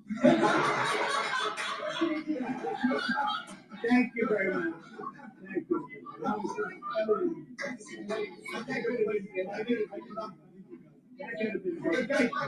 you very much. Thank you. All right, everybody out. President Trump, Prime Minister Mark Carney, that had to be the loudest conversation in the Oval Office that we've heard in some time. Live here on Bloomberg Radio, Balance of Power. I'm Joe Matthew, alongside Michelle Giambristo in Washington. Thanks for making this program part of your Tuesday. Really interesting. They sure seemed like they were getting along, and a number of headlines crossing the terminal with regard to trade. You do get the sense, Michelle, that we could be on the verge of a deal here. These were two gentlemen who had nothing but nice things to say about each other and each other's respective countries. A lot of flattery, a lot of laughter, and it was remarkable. The first chunk of that conversation was remarkably on point, very focused on trade. True. Notable, though, the one thing that they seemed to agree on is that they wanted to remain competitive with each other. So each kind of digging in on their side. Trump talking a lot about autos, Carney talking about a range of issues. Of course, there's layers and layers of tariffs that Carney would like to see removed. That's true. We suspect that we'll hear more from the president, likely on Truth Social, is the way these bilateral meetings and state visits have gone, if there is, in fact, some news to come from this. Talked about a lot of other issues, of course, because they opened this to the floor. We want to bring Bloomberg's Tyler Kendall back into the conversation with us here in our Washington bureau. Tyler, I heard the word insurrection a couple of times here, and I think that's pretty deliberate. When the president was asked about troops in American cities, he said Chicago, a city with a lot of crime, and if the governor can't do the job, we will do the job. Describes D.C. as a raging hellhole, or at least it was before the National Guard troops rolled in. This idea, though, that Stephen Miller has put forth, political insurrectionists, the local authorities who are pushing back on these troops coming to town. Right, it does continue. What's really been an escalation in rhetoric from the White House when it comes to this issue. It's something that we're watching closely to see how these local cities are going to end up responding here. It kind of dovetails into this other issue, though, when we were talking about running the government and the government shutdown, because we heard some equally harsh words from the president during these remarks, really pointing to the Democrats related to the moves that they're taking against the troops going in, but also the moves that they're taking, as he's saying, holding the government hostage when it comes to those reopening negotiations. It was really interesting to hear some of the headlines come from President Trump on this, telling reporters in the room that in 4 to 5 days, we're going to hear where he stands on those potential layoffs. We know that the threat of permanent layoffs has repeatedly come into the discussion, but we've yet to see it really come to fruition, which has raised questions about whether or not this is a negotiating tactic or part of the administration's broader agenda. It's really something last evening, Michelle, the president made reference to a deal, or at least talks with Democrats on a deal to extend Obamacare subsidies. they kind of walked back those comments, but Bloomberg Scholar Woodhouse in the Oval Office, they're talking about back pay, which also remains a pretty big question here. Yeah, that's another moving part that, and notable. You talked about that exchange yesterday. It'll be interesting to see if the Democrats seize on that again today, because Trump did open the door to those sort of healthcare talks that every other Republican was saying were off the table before he then closed the door in Truth Social Post hours later. So we'll see if they can kind of seize on that and say, I'm going to go to a video. I'm going to go to a video clip from Fox Business about Social Security collapse warning. But before we do that, please go to my store, the-studio-reykjavik.com. You're going to need to build muscle when we have a civil war in the United States. Now, a great way to do that is to take Myotrol. This will help with gene expression to build muscle. You do some resistance training, take Myotrol, and guess what? Your body starts to express proteins that you need to build muscle. Now, this has polyphenols, flavonoids, and lignans to help with that gene expression to build muscle and maintain muscle. This is super important to take if you're male or female, 40 years of age or older. When you get older, your genes start to methylate and they don't express as much. Sometimes they're shut off completely. And this is part of the reason why it's harder to gain muscle and maintain muscle when you're older. So it's really important to take Myotrol every day, do some resistance training, and build up that muscle and maintain it. This will also help with your mitochondrial health. And that's important so you have the energy to maintain muscle. And when you have more muscle, you're going to have more vitality. You're going to be more energetic. You're going to be more lively. So it's important to take. Now, if you're an athlete, younger or older, you will benefit from Myotrol to increase your strength for your sport. Another great supplement that you can take separately or stack it with the Myotrol is Gladiator Barley. Now, Gladiator Barley is a high-density protein. You mix it with soft foods, filtered water, or smoothie, or even just with milk. But take it every day. This is a month's supply. This will help to build strength. So you do resistance training. This will help you to build that muscle and that strength. And this will help to detoxify your body, bring down inflammation, and soak up free radicals by superoxide dismutase. By detoxifying your body, bringing down inflammation, and soaking up free radicals, you're helping your endocrine system, you're helping your immune system, you're helping your cardiovascular system, you're helping your brain function. Because by bringing down that inflammation, these different systems will perform better. So please go to my store, the-studio-reykjavik.com, and get the Gladiator Barley. Use discount 5 and you get $5 off any order.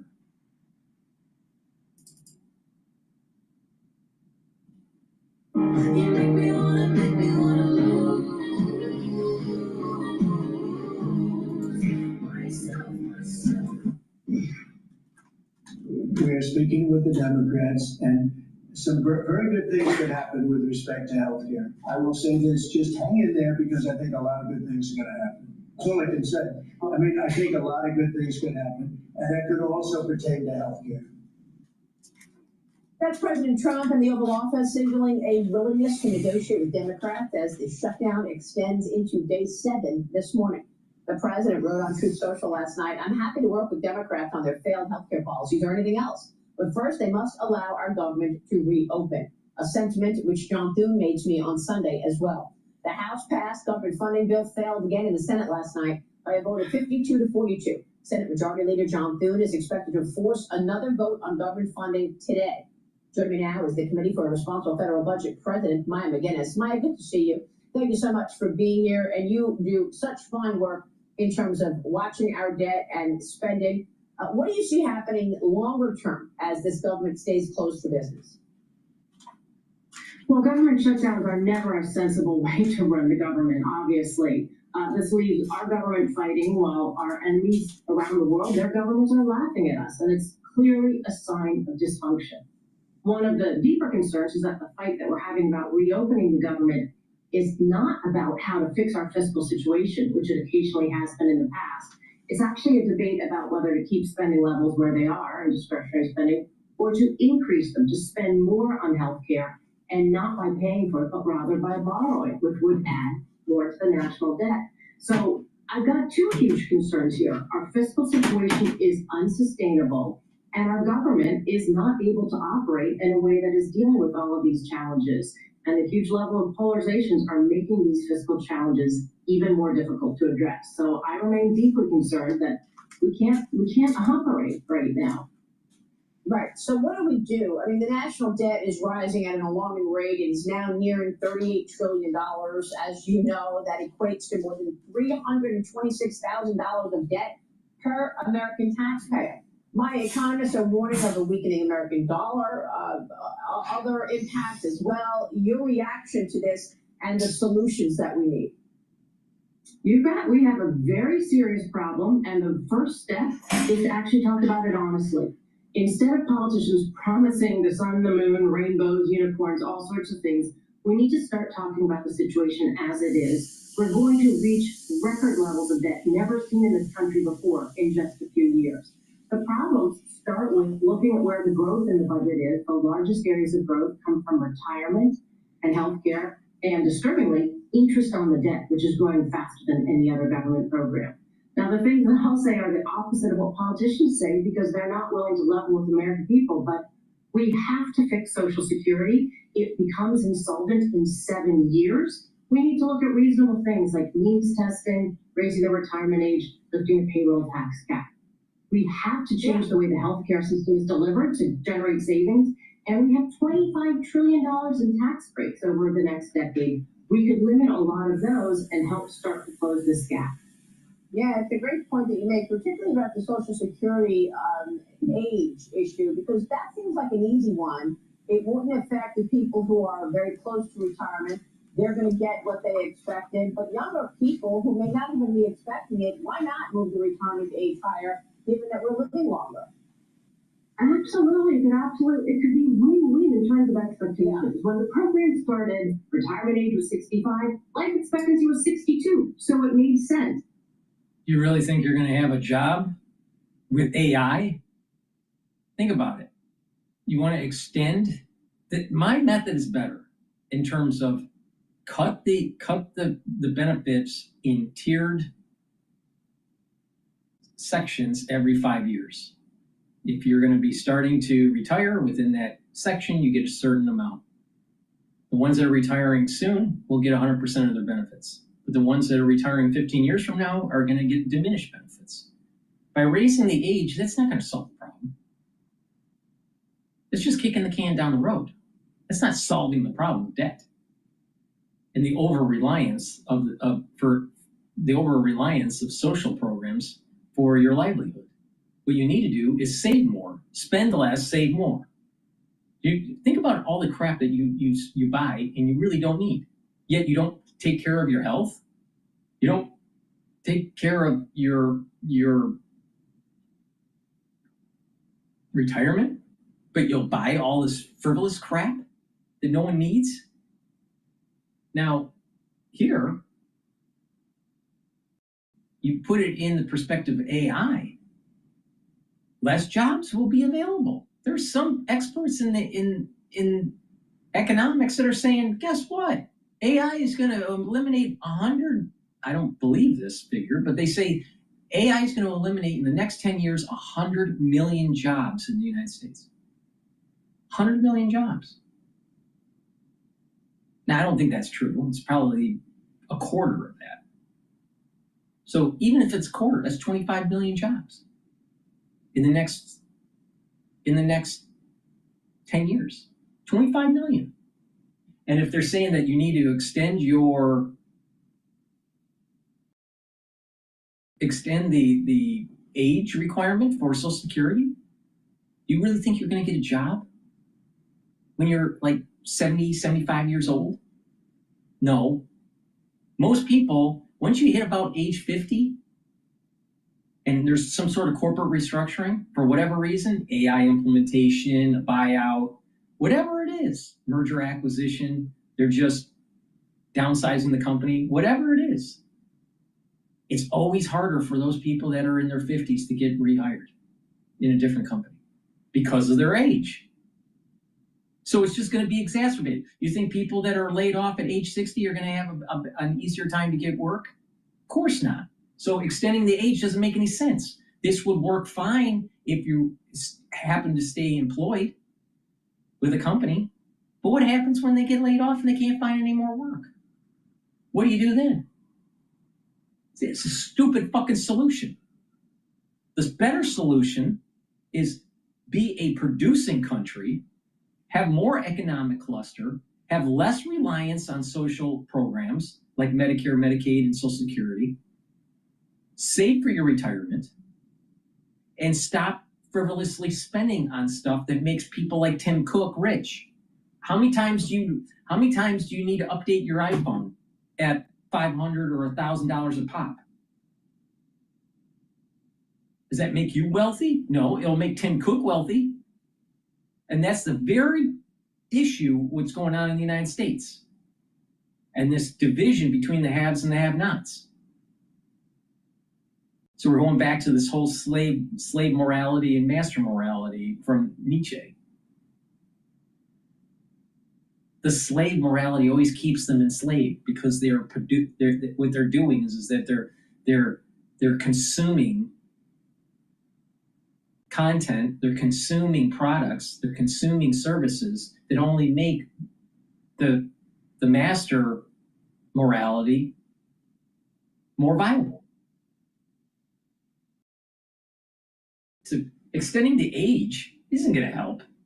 It's not going to help because there's going to be so many people that hit age 55 they won't be able to find work. It's the same problem that you're seeing with the younger generation with entry level once they get out of college. AI took the jobs.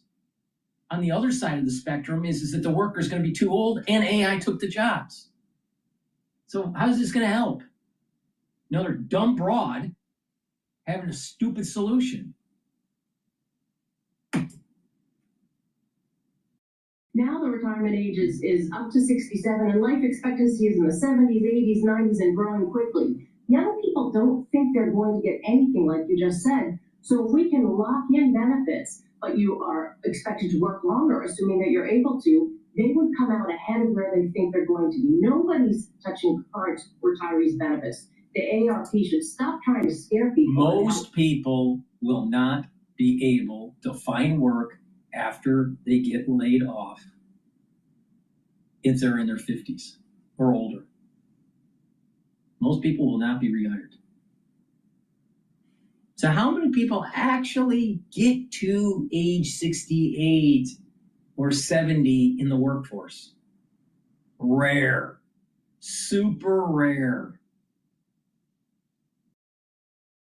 Stupid. It's a stupid policy.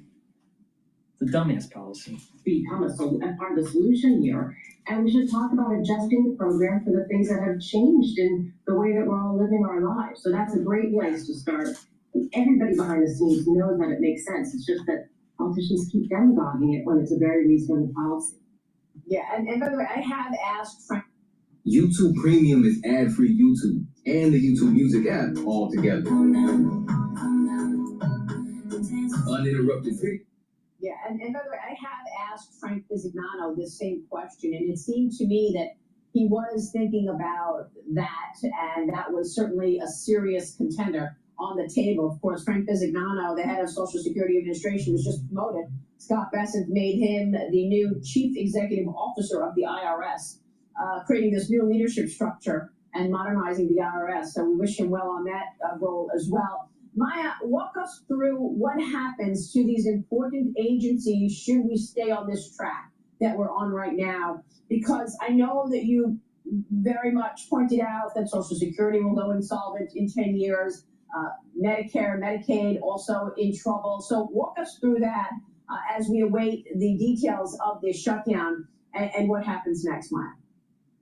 Well, the interesting thing about government shutdowns now is that we are actually able to operate because we've left so many things exempt from a shutdown. If you really wanted to end shutdowns quickly, you'd actually shut down the government and people would realize in a day or two that you can't function that way.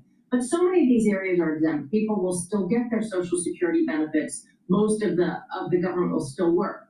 I'll tell you where a big problem is going to be, though. A week from now, if members of the military do not get their paychecks, I think that's the first major pressure point. So on the 15th, those paychecks, I believe, need to go out. And if we get past there, we're looking at a much more serious shutdown.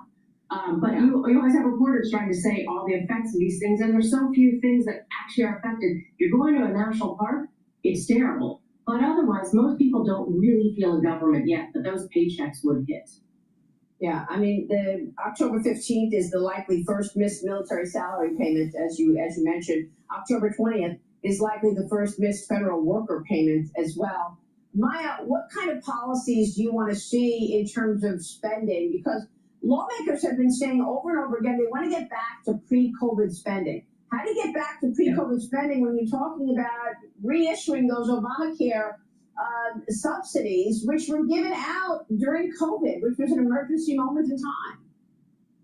Exactly. What happens is anytime you offer a new government spending, or tax cut for that matter, it is very hard to ever pull it back, even if it's supposed to be temporary, even if it's an emergency measure. The first thing we should do is the government spending that we're looking at extending to fund the government for the new fiscal year, we should go back to having spending caps. We did for the past 2 years. They were very helpful, and they've expired. We should extend spending caps as part of however we open the government and fund it for the next fiscal year. The second thing is we got to go back to, we have to start talking about how to generate structural savings in our healthcare and our retirement programs. And if all we do is talk about how to give away more money, these programs will become more entrenched. The sense that you shouldn't have to pay for things will become entrenched. Our debt will continue to explode. And as you alluded to before, the dollar's already there's a real risk to the dollar. And this role that we've had as the reserve currency is an incredible benefit to the U.S. We would be so silly and self-harm inflicting if we squander that right now, which we're on the way to by creating all this uncertainty and all this irresponsibility. Yeah, the uncertainty is critical, and that's what, exactly what business people need to put money to work and invest in long-term projects, certainty. Maya, great to see you. Thanks very much for walking us through all of that. We appreciate your time. Please go to my store, the-studio-reykjavik.com, and get the collagen. This collagen will help to improve your skin, your hair, your nails, your musculature, your joint health, and even your bone density. Take it every day, mix it with soft foods, filtered water, a smoothie, or even with milk. Take it every day and do some resistance training. Super important. C60 is a very potent antioxidant. You can get it in avocado oil, extra virgin olive oil, or MCT coconut oil. Now, C60 is a carbon molecule of 60 carbons that are bounded together. Looks like a soccer ball, or a fullerene, it's the technical term, and it will soak up free radicals. It's 1,000 times more potent than vitamin C, a molecule of vitamin C. Now, by soaking up free radicals, you're reducing stress in the cell, you're improving the health of the mitochondria, you're increasing your ATP levels, so your cell is going to be performing better. It has less free radicals, less stress, more energy. So your tissues and your organ systems are going to perform better. Soaking up free radicals at the vascular level is going to reduce the concentrations of oxidized LDL, so you have less plaque formation. And C60 will help with boosting up the endocrine system and the immune system and reduce stress in the neuron. When you're soaking up free radicals at the neuron and improving the mitochondria of the neuron, it'll have more energy, and the neuron will be able to produce more neurotransmitters. And by having healthier, less stressed neurons, the myelin sheath will be intact, and you'll have better communication between the neurons. So your neuroplasticity is going to improve, your cognitive function will be better, your memory will be better, your overall brain function improves. So please go to my store, the-studio-reykjavik.com, take C60, take a teaspoon a day, preferably on an empty stomach in the morning. If you work out, take it before your workout, and they'll soak up the free radicals that you're generating during the workout, and you will recover quicker from your workout. By taking a teaspoon a day every day, you're going to slow down the aging process. In addition, C60 helps the basal layer of the skin. By soaking up those free radicals, And improving the basal layer, your skin cells, as they start to move towards the surface, over time, your skin will improve. You will see the benefits of C60 in your health. You'll feel it in 2 months of taking it. Within 1 year of taking it every day, a teaspoon a day, you're going to physically see you looking younger. Now, assuming that you have proper diet and exercise, proper supplementation, mindfulness, learning new things, if you approach this from a holistic perspective, you're going to slow down the aging process. And a major part of the protocol is to soak up free radicals and bring down inflammation. Soak up those free radicals, make sure you take C60. You can get it in a 2 ounce, a 4 ounce, or an 8 ounce configuration. I've been taking this since 2016. So please go to my store, the-studio-reykjavik.com, and use discount 5, all caps, discount 5, and you get $5 off. The link is in the description of this video and all my videos. Go to my store, the-studio-reykjavik.com.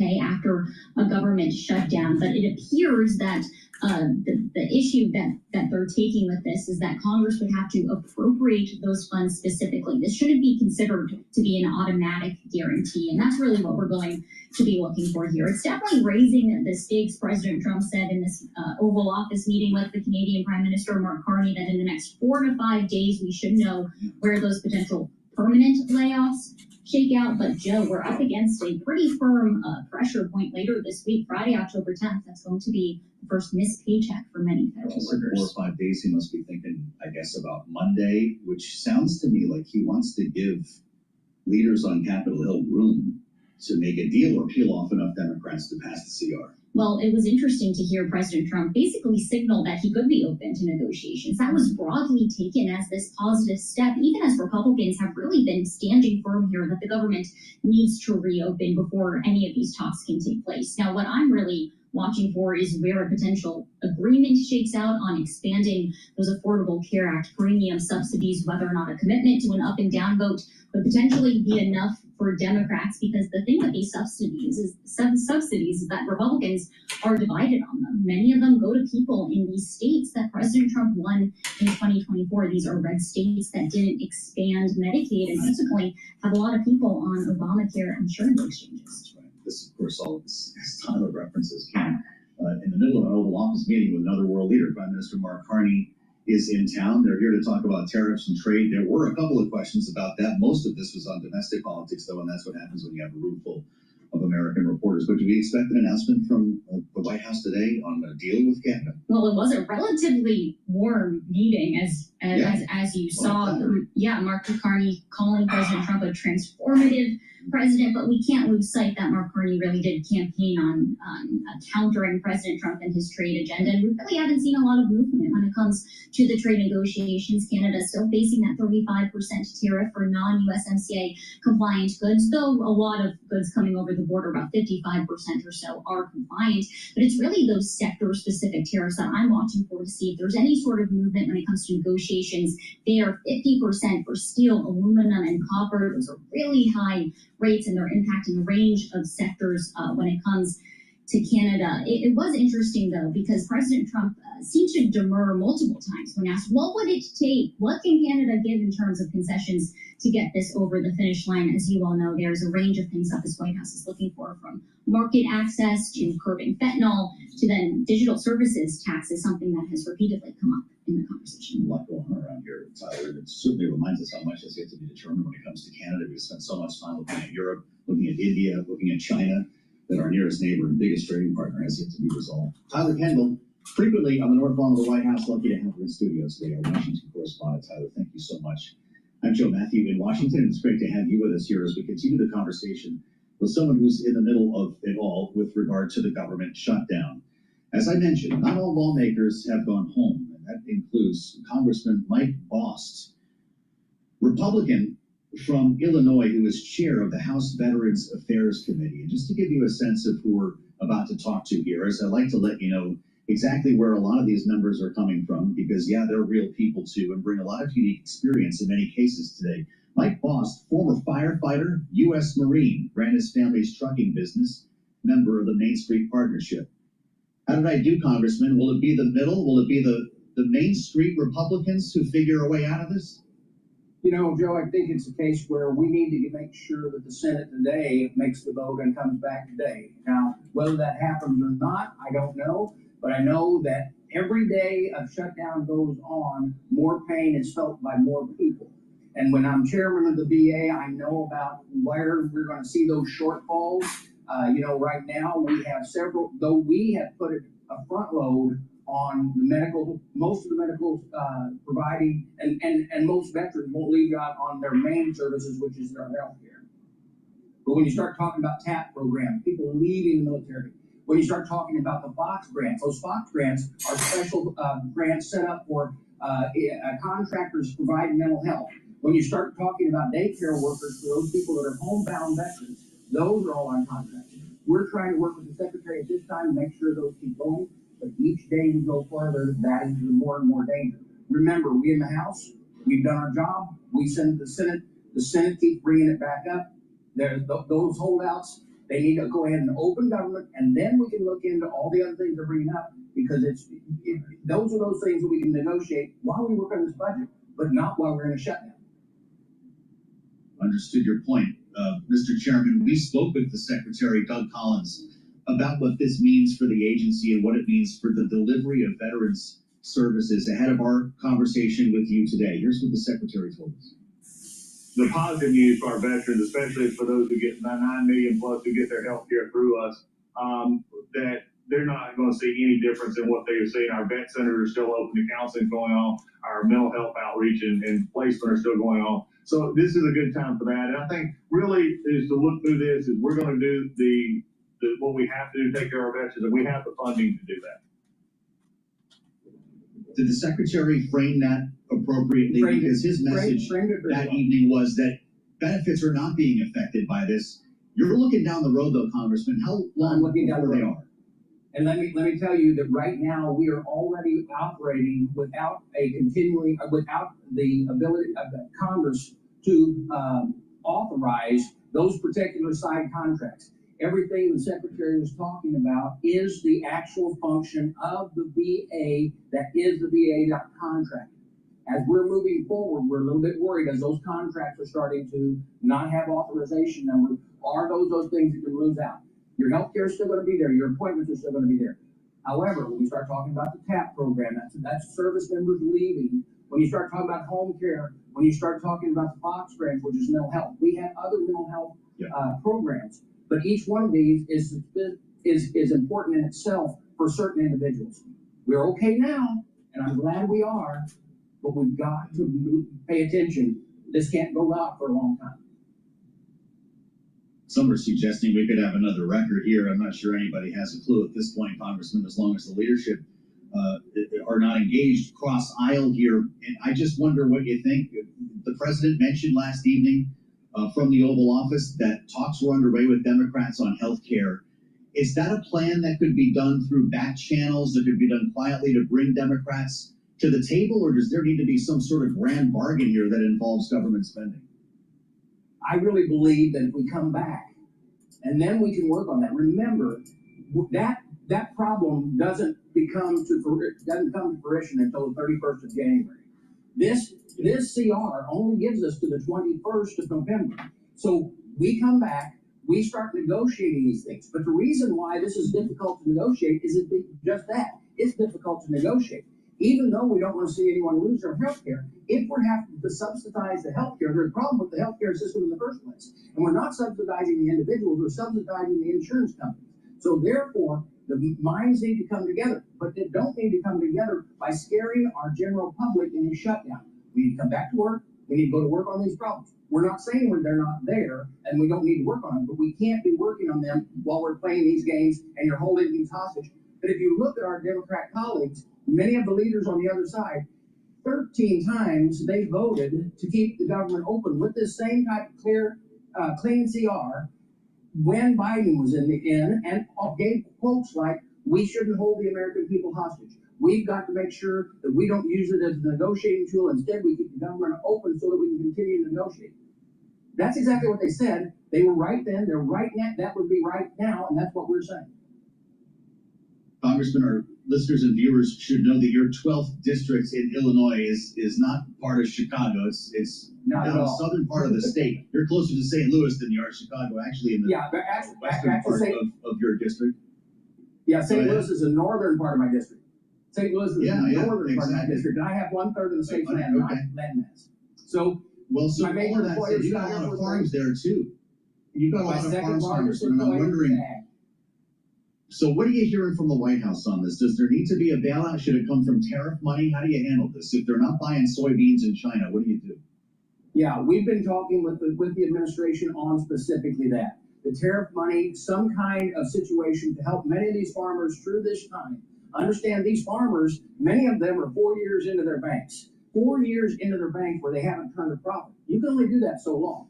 This would be the time to give them that opportunity while we're building those markets. I'm really, really glad that he's meeting with Canada today. Now, let me explain this, that he was right, he needed to meet with Canada, because if you're a grain farmer, it's one thing. And USMCA was a good deal in itself. However, remember this, when you start talking certain key products like dairy, which we provide from Northern Illinois and Wisconsin, or would like to provide into Canada, Canada has a 400% tariff. When we start talking about 30%, that sounds amazing, that sounds huge. But Canada has 400% tariff on the United States. Hopefully, we can work through to get fair trade, like the president has always talked about, and I trust the president to do that. What happens first, a farmer bailout or a deal with China that starts soaking up some of these soybeans? So the way it looks right now is probably the using the tariff money to help those existing farmers, because we're so far into it, unless these negotiations go with China very, very quickly. Now remember, we have to renegotiate with China, because China, what they do is, when they allowed China into the World Trade Organization, they probably shouldn't have done that in the first place, because you're supposed to be a free government that would to be part of the world trade, but that happened. Ever since then, China will come in and they'll take the commodities, where it's soybeans or corn or whatever, and they're going to say they're going to purchase this large amount at the beginning of the planting season. Farmers will go out and plant all these the commodities, where corn or soybeans or wheat, and all of a sudden, then China says, "Oh, we don't need that much," which causes the market to fall. The commodity now is a cheaper rate, and now the farmers out there trying to figure out how he or she is supposed to get the rate that they need to even make a profit at all. And so that's the problem when we're dealing with China, why we need to push them back to the table. Because it's either your farmers. My farmers are hurt. Your farmers feel like Lucy in the football here. Did they make off of the dollar figures that we're hearing about? Is it $10 billion the president puts in a fund? What do you need? That dollar amount is being negotiated with the chairman right now, both in the House and the Senate. G.T. Thompson is working very hard with his staff to make sure and informing us as we're moving right now. Because, if farmers are going to make it through, then you want to provide them a little bit of help. But if they're really the ones that are young farmers, because the mega farms quite often, they hurt, but they've got enough in reserve. It's those that don't have in reserve. And so trying to get those numbers squeezed through the USDA and figuring that out is where we're at right now. Really, really interesting. I'm going to play a video about the female potential prime minister for Japan. Please go to my store, the-studio-reykjavik.com, and get the heirloom barley. This is a high-density protein. It's a month supply. You mix it with soft food, filtered water, or smoothie, or even with milk, but take it every day. It'll help to detoxify your body, bring down inflammation, and soak up free radicals through superoxide dismutase. You can take this every day, and by bringing down inflammation and detoxifying your body, you're helping your immune system, your endocrine system, your vascular system, and your brain function. Super important. Please go to my store, the-studio-reykjavik.com, and get the heirloom barley. Also, for the foundation of my anti-aging protocol, get the complete multivitamin. This is easy to digest, and this has the multivitamins that you need for proper enzymatic activity so your cells perform properly. Take it every day, drink it with filtered water. And take the probiotic. I have 2 types. You can get it in the powdered form or in the veggie cap form. Take it every day, and by taking a probiotic, you're improving your gut biome. That will help you to absorb your nutrients better. Your metabolism will improve. You will improve your immune system at your gut level. You're going to improve the communication between your gut and your liver, and your gut and your brain. You'll be able to sleep better. And with proper sleep, you're going to be detoxifying your central nervous system, consolidating memory. You'll be well rested. And by having proper sleep, you're going to slow down that aging process. A good gut biome provides a foundation for good health. So please go to my store, the-studio-reykjavik.com. Another added benefit of taking a good probiotic is that over time, your skin will improve. The health of your skin will improve. So please go to my store, the-studio-reykjavik.com, and stack the multivitamin with one of the probiotics as a foundation and detoxify your body, bring down inflammation, soak up free radicals with the heirloom barley. So this is a powerful stack. So please go to my store, use discount 5, you get $5 off any order.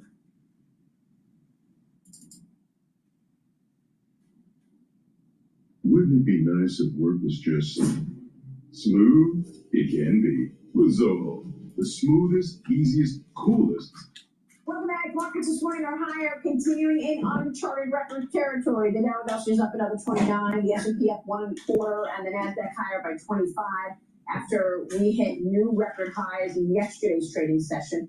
Partly due to tech. I mean, Advanced Micro Devices, AMD, is surging again this morning after rising better than 23% yesterday, another 4% rally this morning following a 5-year multi-billion-dollar computing deal with OpenAI. OpenAI will take a 10% stake in AMD to help expand its chip rollout.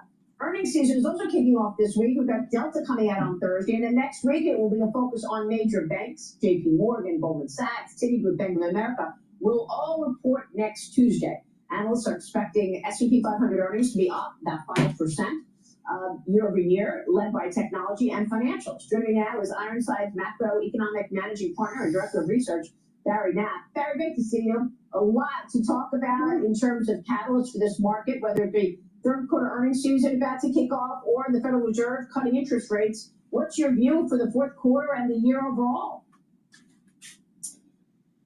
I think I agree with Mr. Lee that the market is likely to rally through the balance of the year.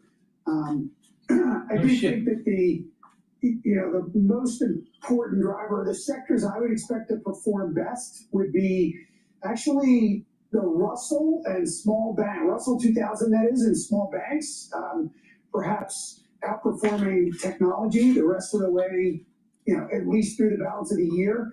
As we get those rate cuts, the impact of rate cuts on return on equity profitability for small banks is going to be really profound.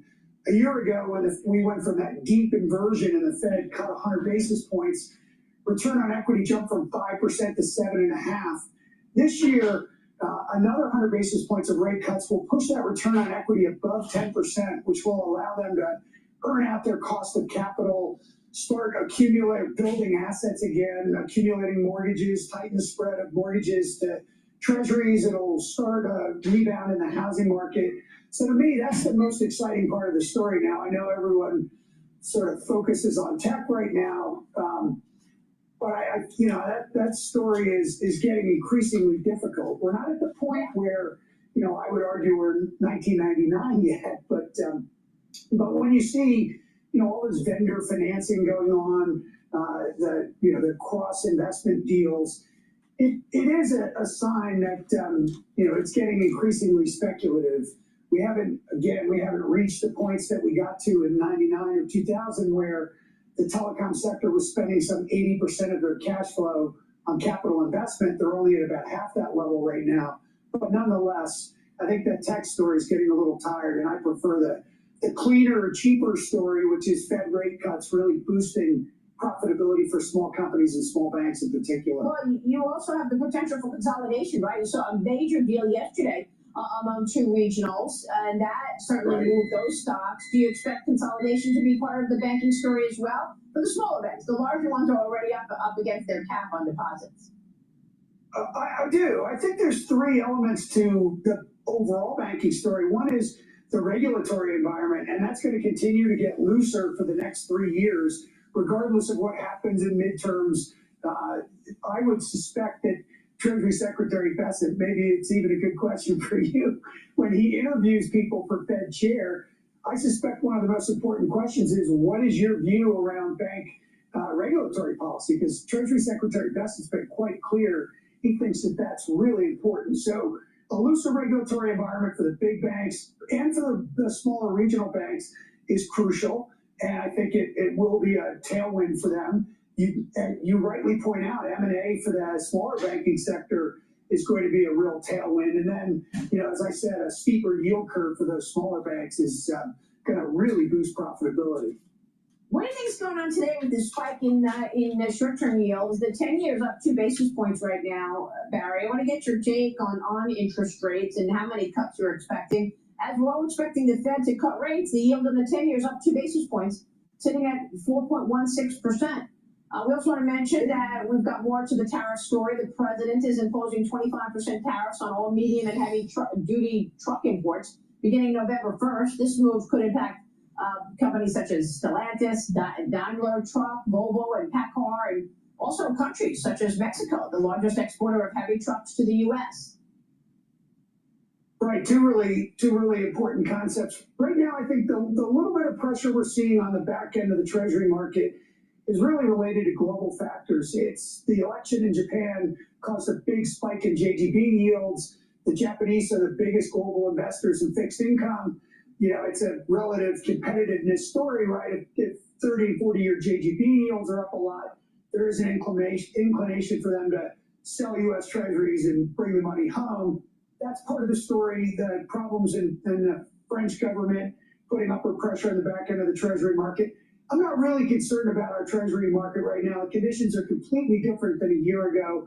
All the concerns about excess supply really have dissipated. And so I think the Treasury market's fine. And as I said, if we do get the rate cuts, that's going to really create small bank demand for mortgage-backed securities, which is going to boost the Treasury market. So Treasury market's fine for me. The tariff story is a little, is sort of taking a different tact here. We've been avoiding any of the consumer-facing sectors. So consumer discretionary, which would include Stellantis, auto companies for sure, consumer discretionary, and consumer staples companies all year. And you can see pressure on profit margins from these tariffs. There's no ability to pass prices through to the final consumer. It's why inflation has been coming down, and inflation break-evens are unchanged this year. So I would still avoid those sectors. I suspect you'll get some people to buy them out of earnings season thinking, okay, this is the worst of it, it's over. But that effect is still going to linger. The effective tariff rate's gone from 2.5% to 12%. It's probably going to 15%. So there's still some more, to be absorbed in profit margins and by, of course, the exporters in China and Mexico and the like. So I still stay away from those sectors and focus on things that will benefit from stronger investment as a consequence of the big, beautiful bill act. So that's sort of how we're positioned, is long industrials and short the other stuff.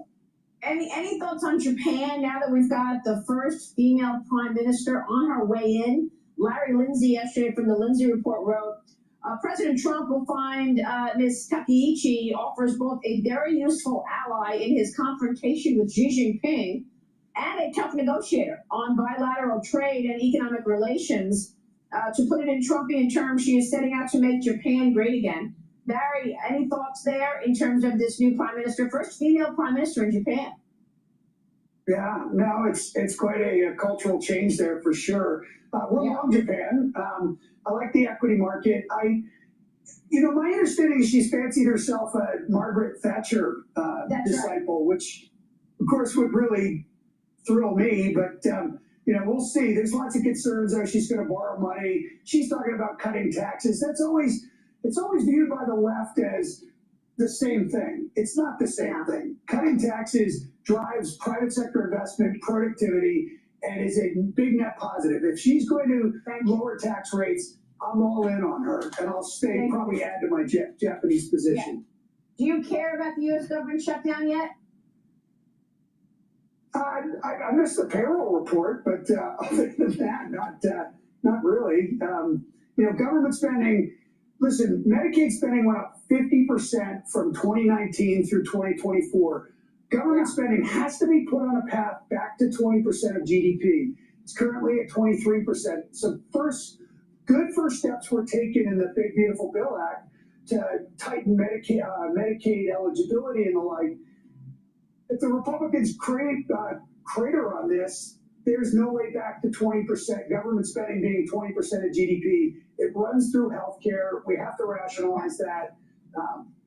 That to me is a big longer-term issue for the treasury market. Most people understand that at this point. Very great to. Please go to my store, the-studio-reykjavik.com, and get the Boomer Boost. Boomer Boost has 68 nutrients.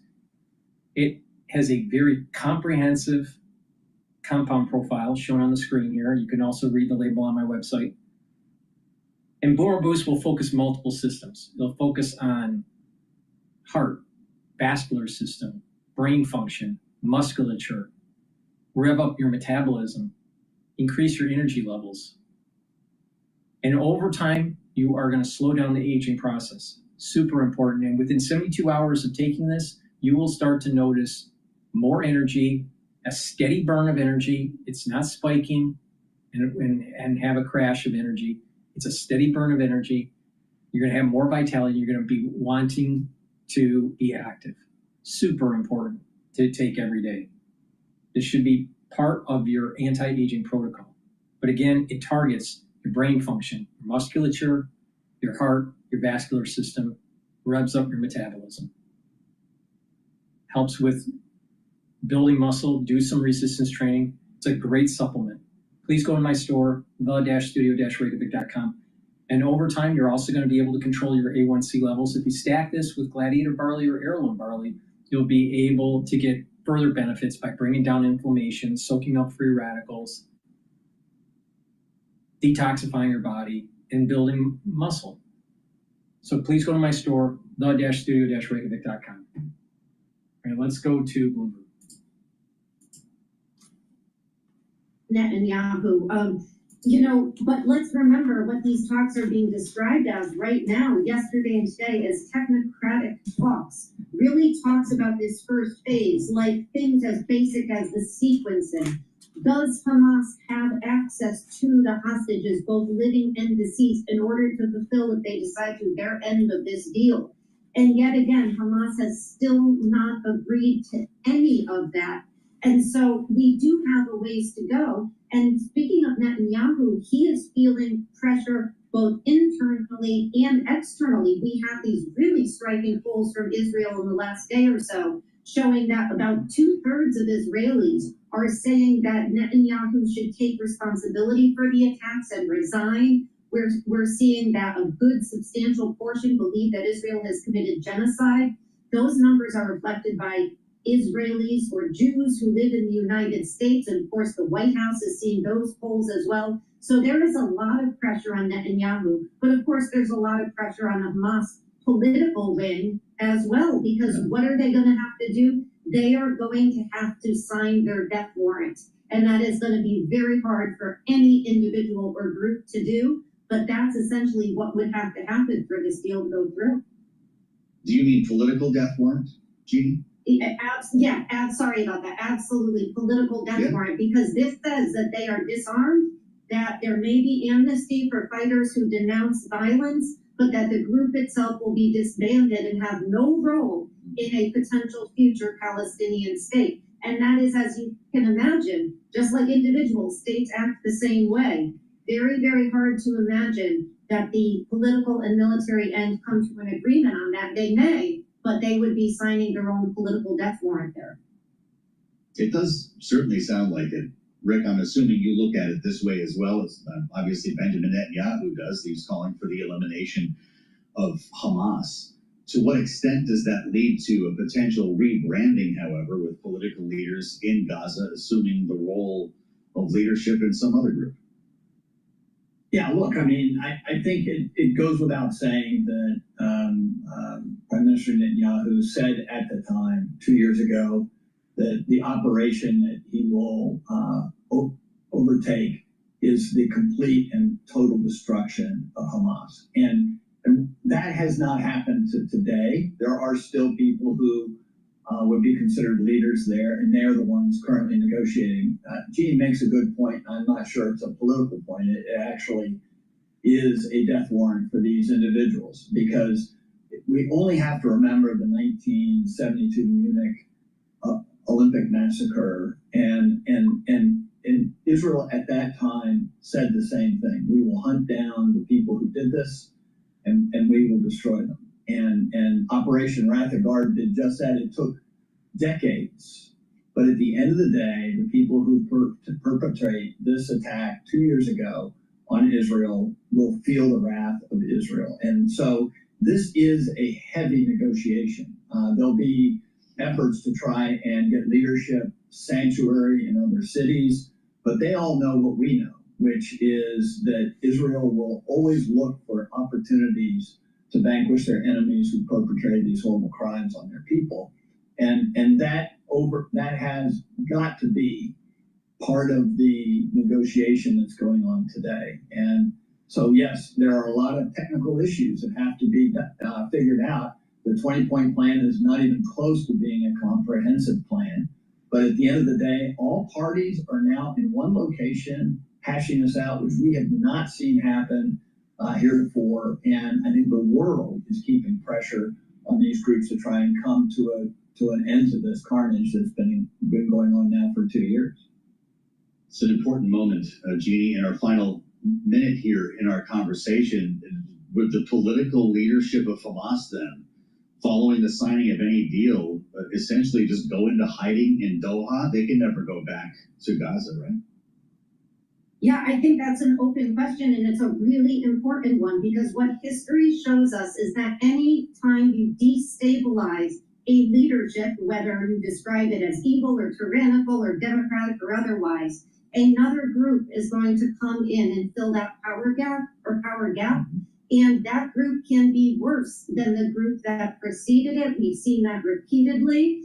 And of course, as the leading democracy in the world, we must always remember we do owe to the Palestinians a right of self-determination as to how they live peacefully.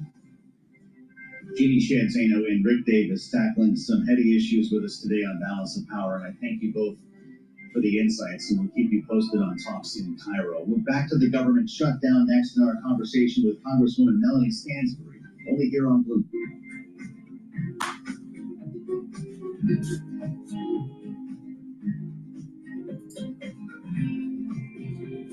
Please go to my store, the-studio-reykjavik.com, and get the nattokinase. Nattokinase is fibrinolytic. It's going to break up clots and help to improve your lipid profile. Super important to take, and it's very important to take during the fall and the winter season, because there's going to be people that are going to have a clotting issue. So please go to my store, the-studio-reykjavik.com. Take the nattokinase every day for your cardiovascular health, but also take it during the fall and the winter. You're going to need it. Vitamin D3. It stacks well with vitamin K2. This will help to absorb calcium, do some resistance training, and guess what? Your bone density will improve. That's super important. Also, D3 and K2 will help your cardiovascular health by reducing calcium depositing and help to pull some of that calcium depositing out of your plaque formation. So please go to my store and get the vitamin K2 and D3. D3 also helps to get cells to go into apoptosis if they're infected. That's going to be super important in the fall and the winter. So you better stock up on your vitamin D3. Also take my magnesium and zinc to improve the efficacy of vitamin D3. And if you take vitamin D3 and vitamin K2 together, it reduces the severity of what's coming in the fall and the winter. So please go to my store, the-studio-reykjavik.com, and get the great supplements I offer. Use discount 5, you get $5 off any order. If you spend $100 or more, you get a free gift until supplies last. That's the end of my broadcast. Thank you for listening, and have a nice day.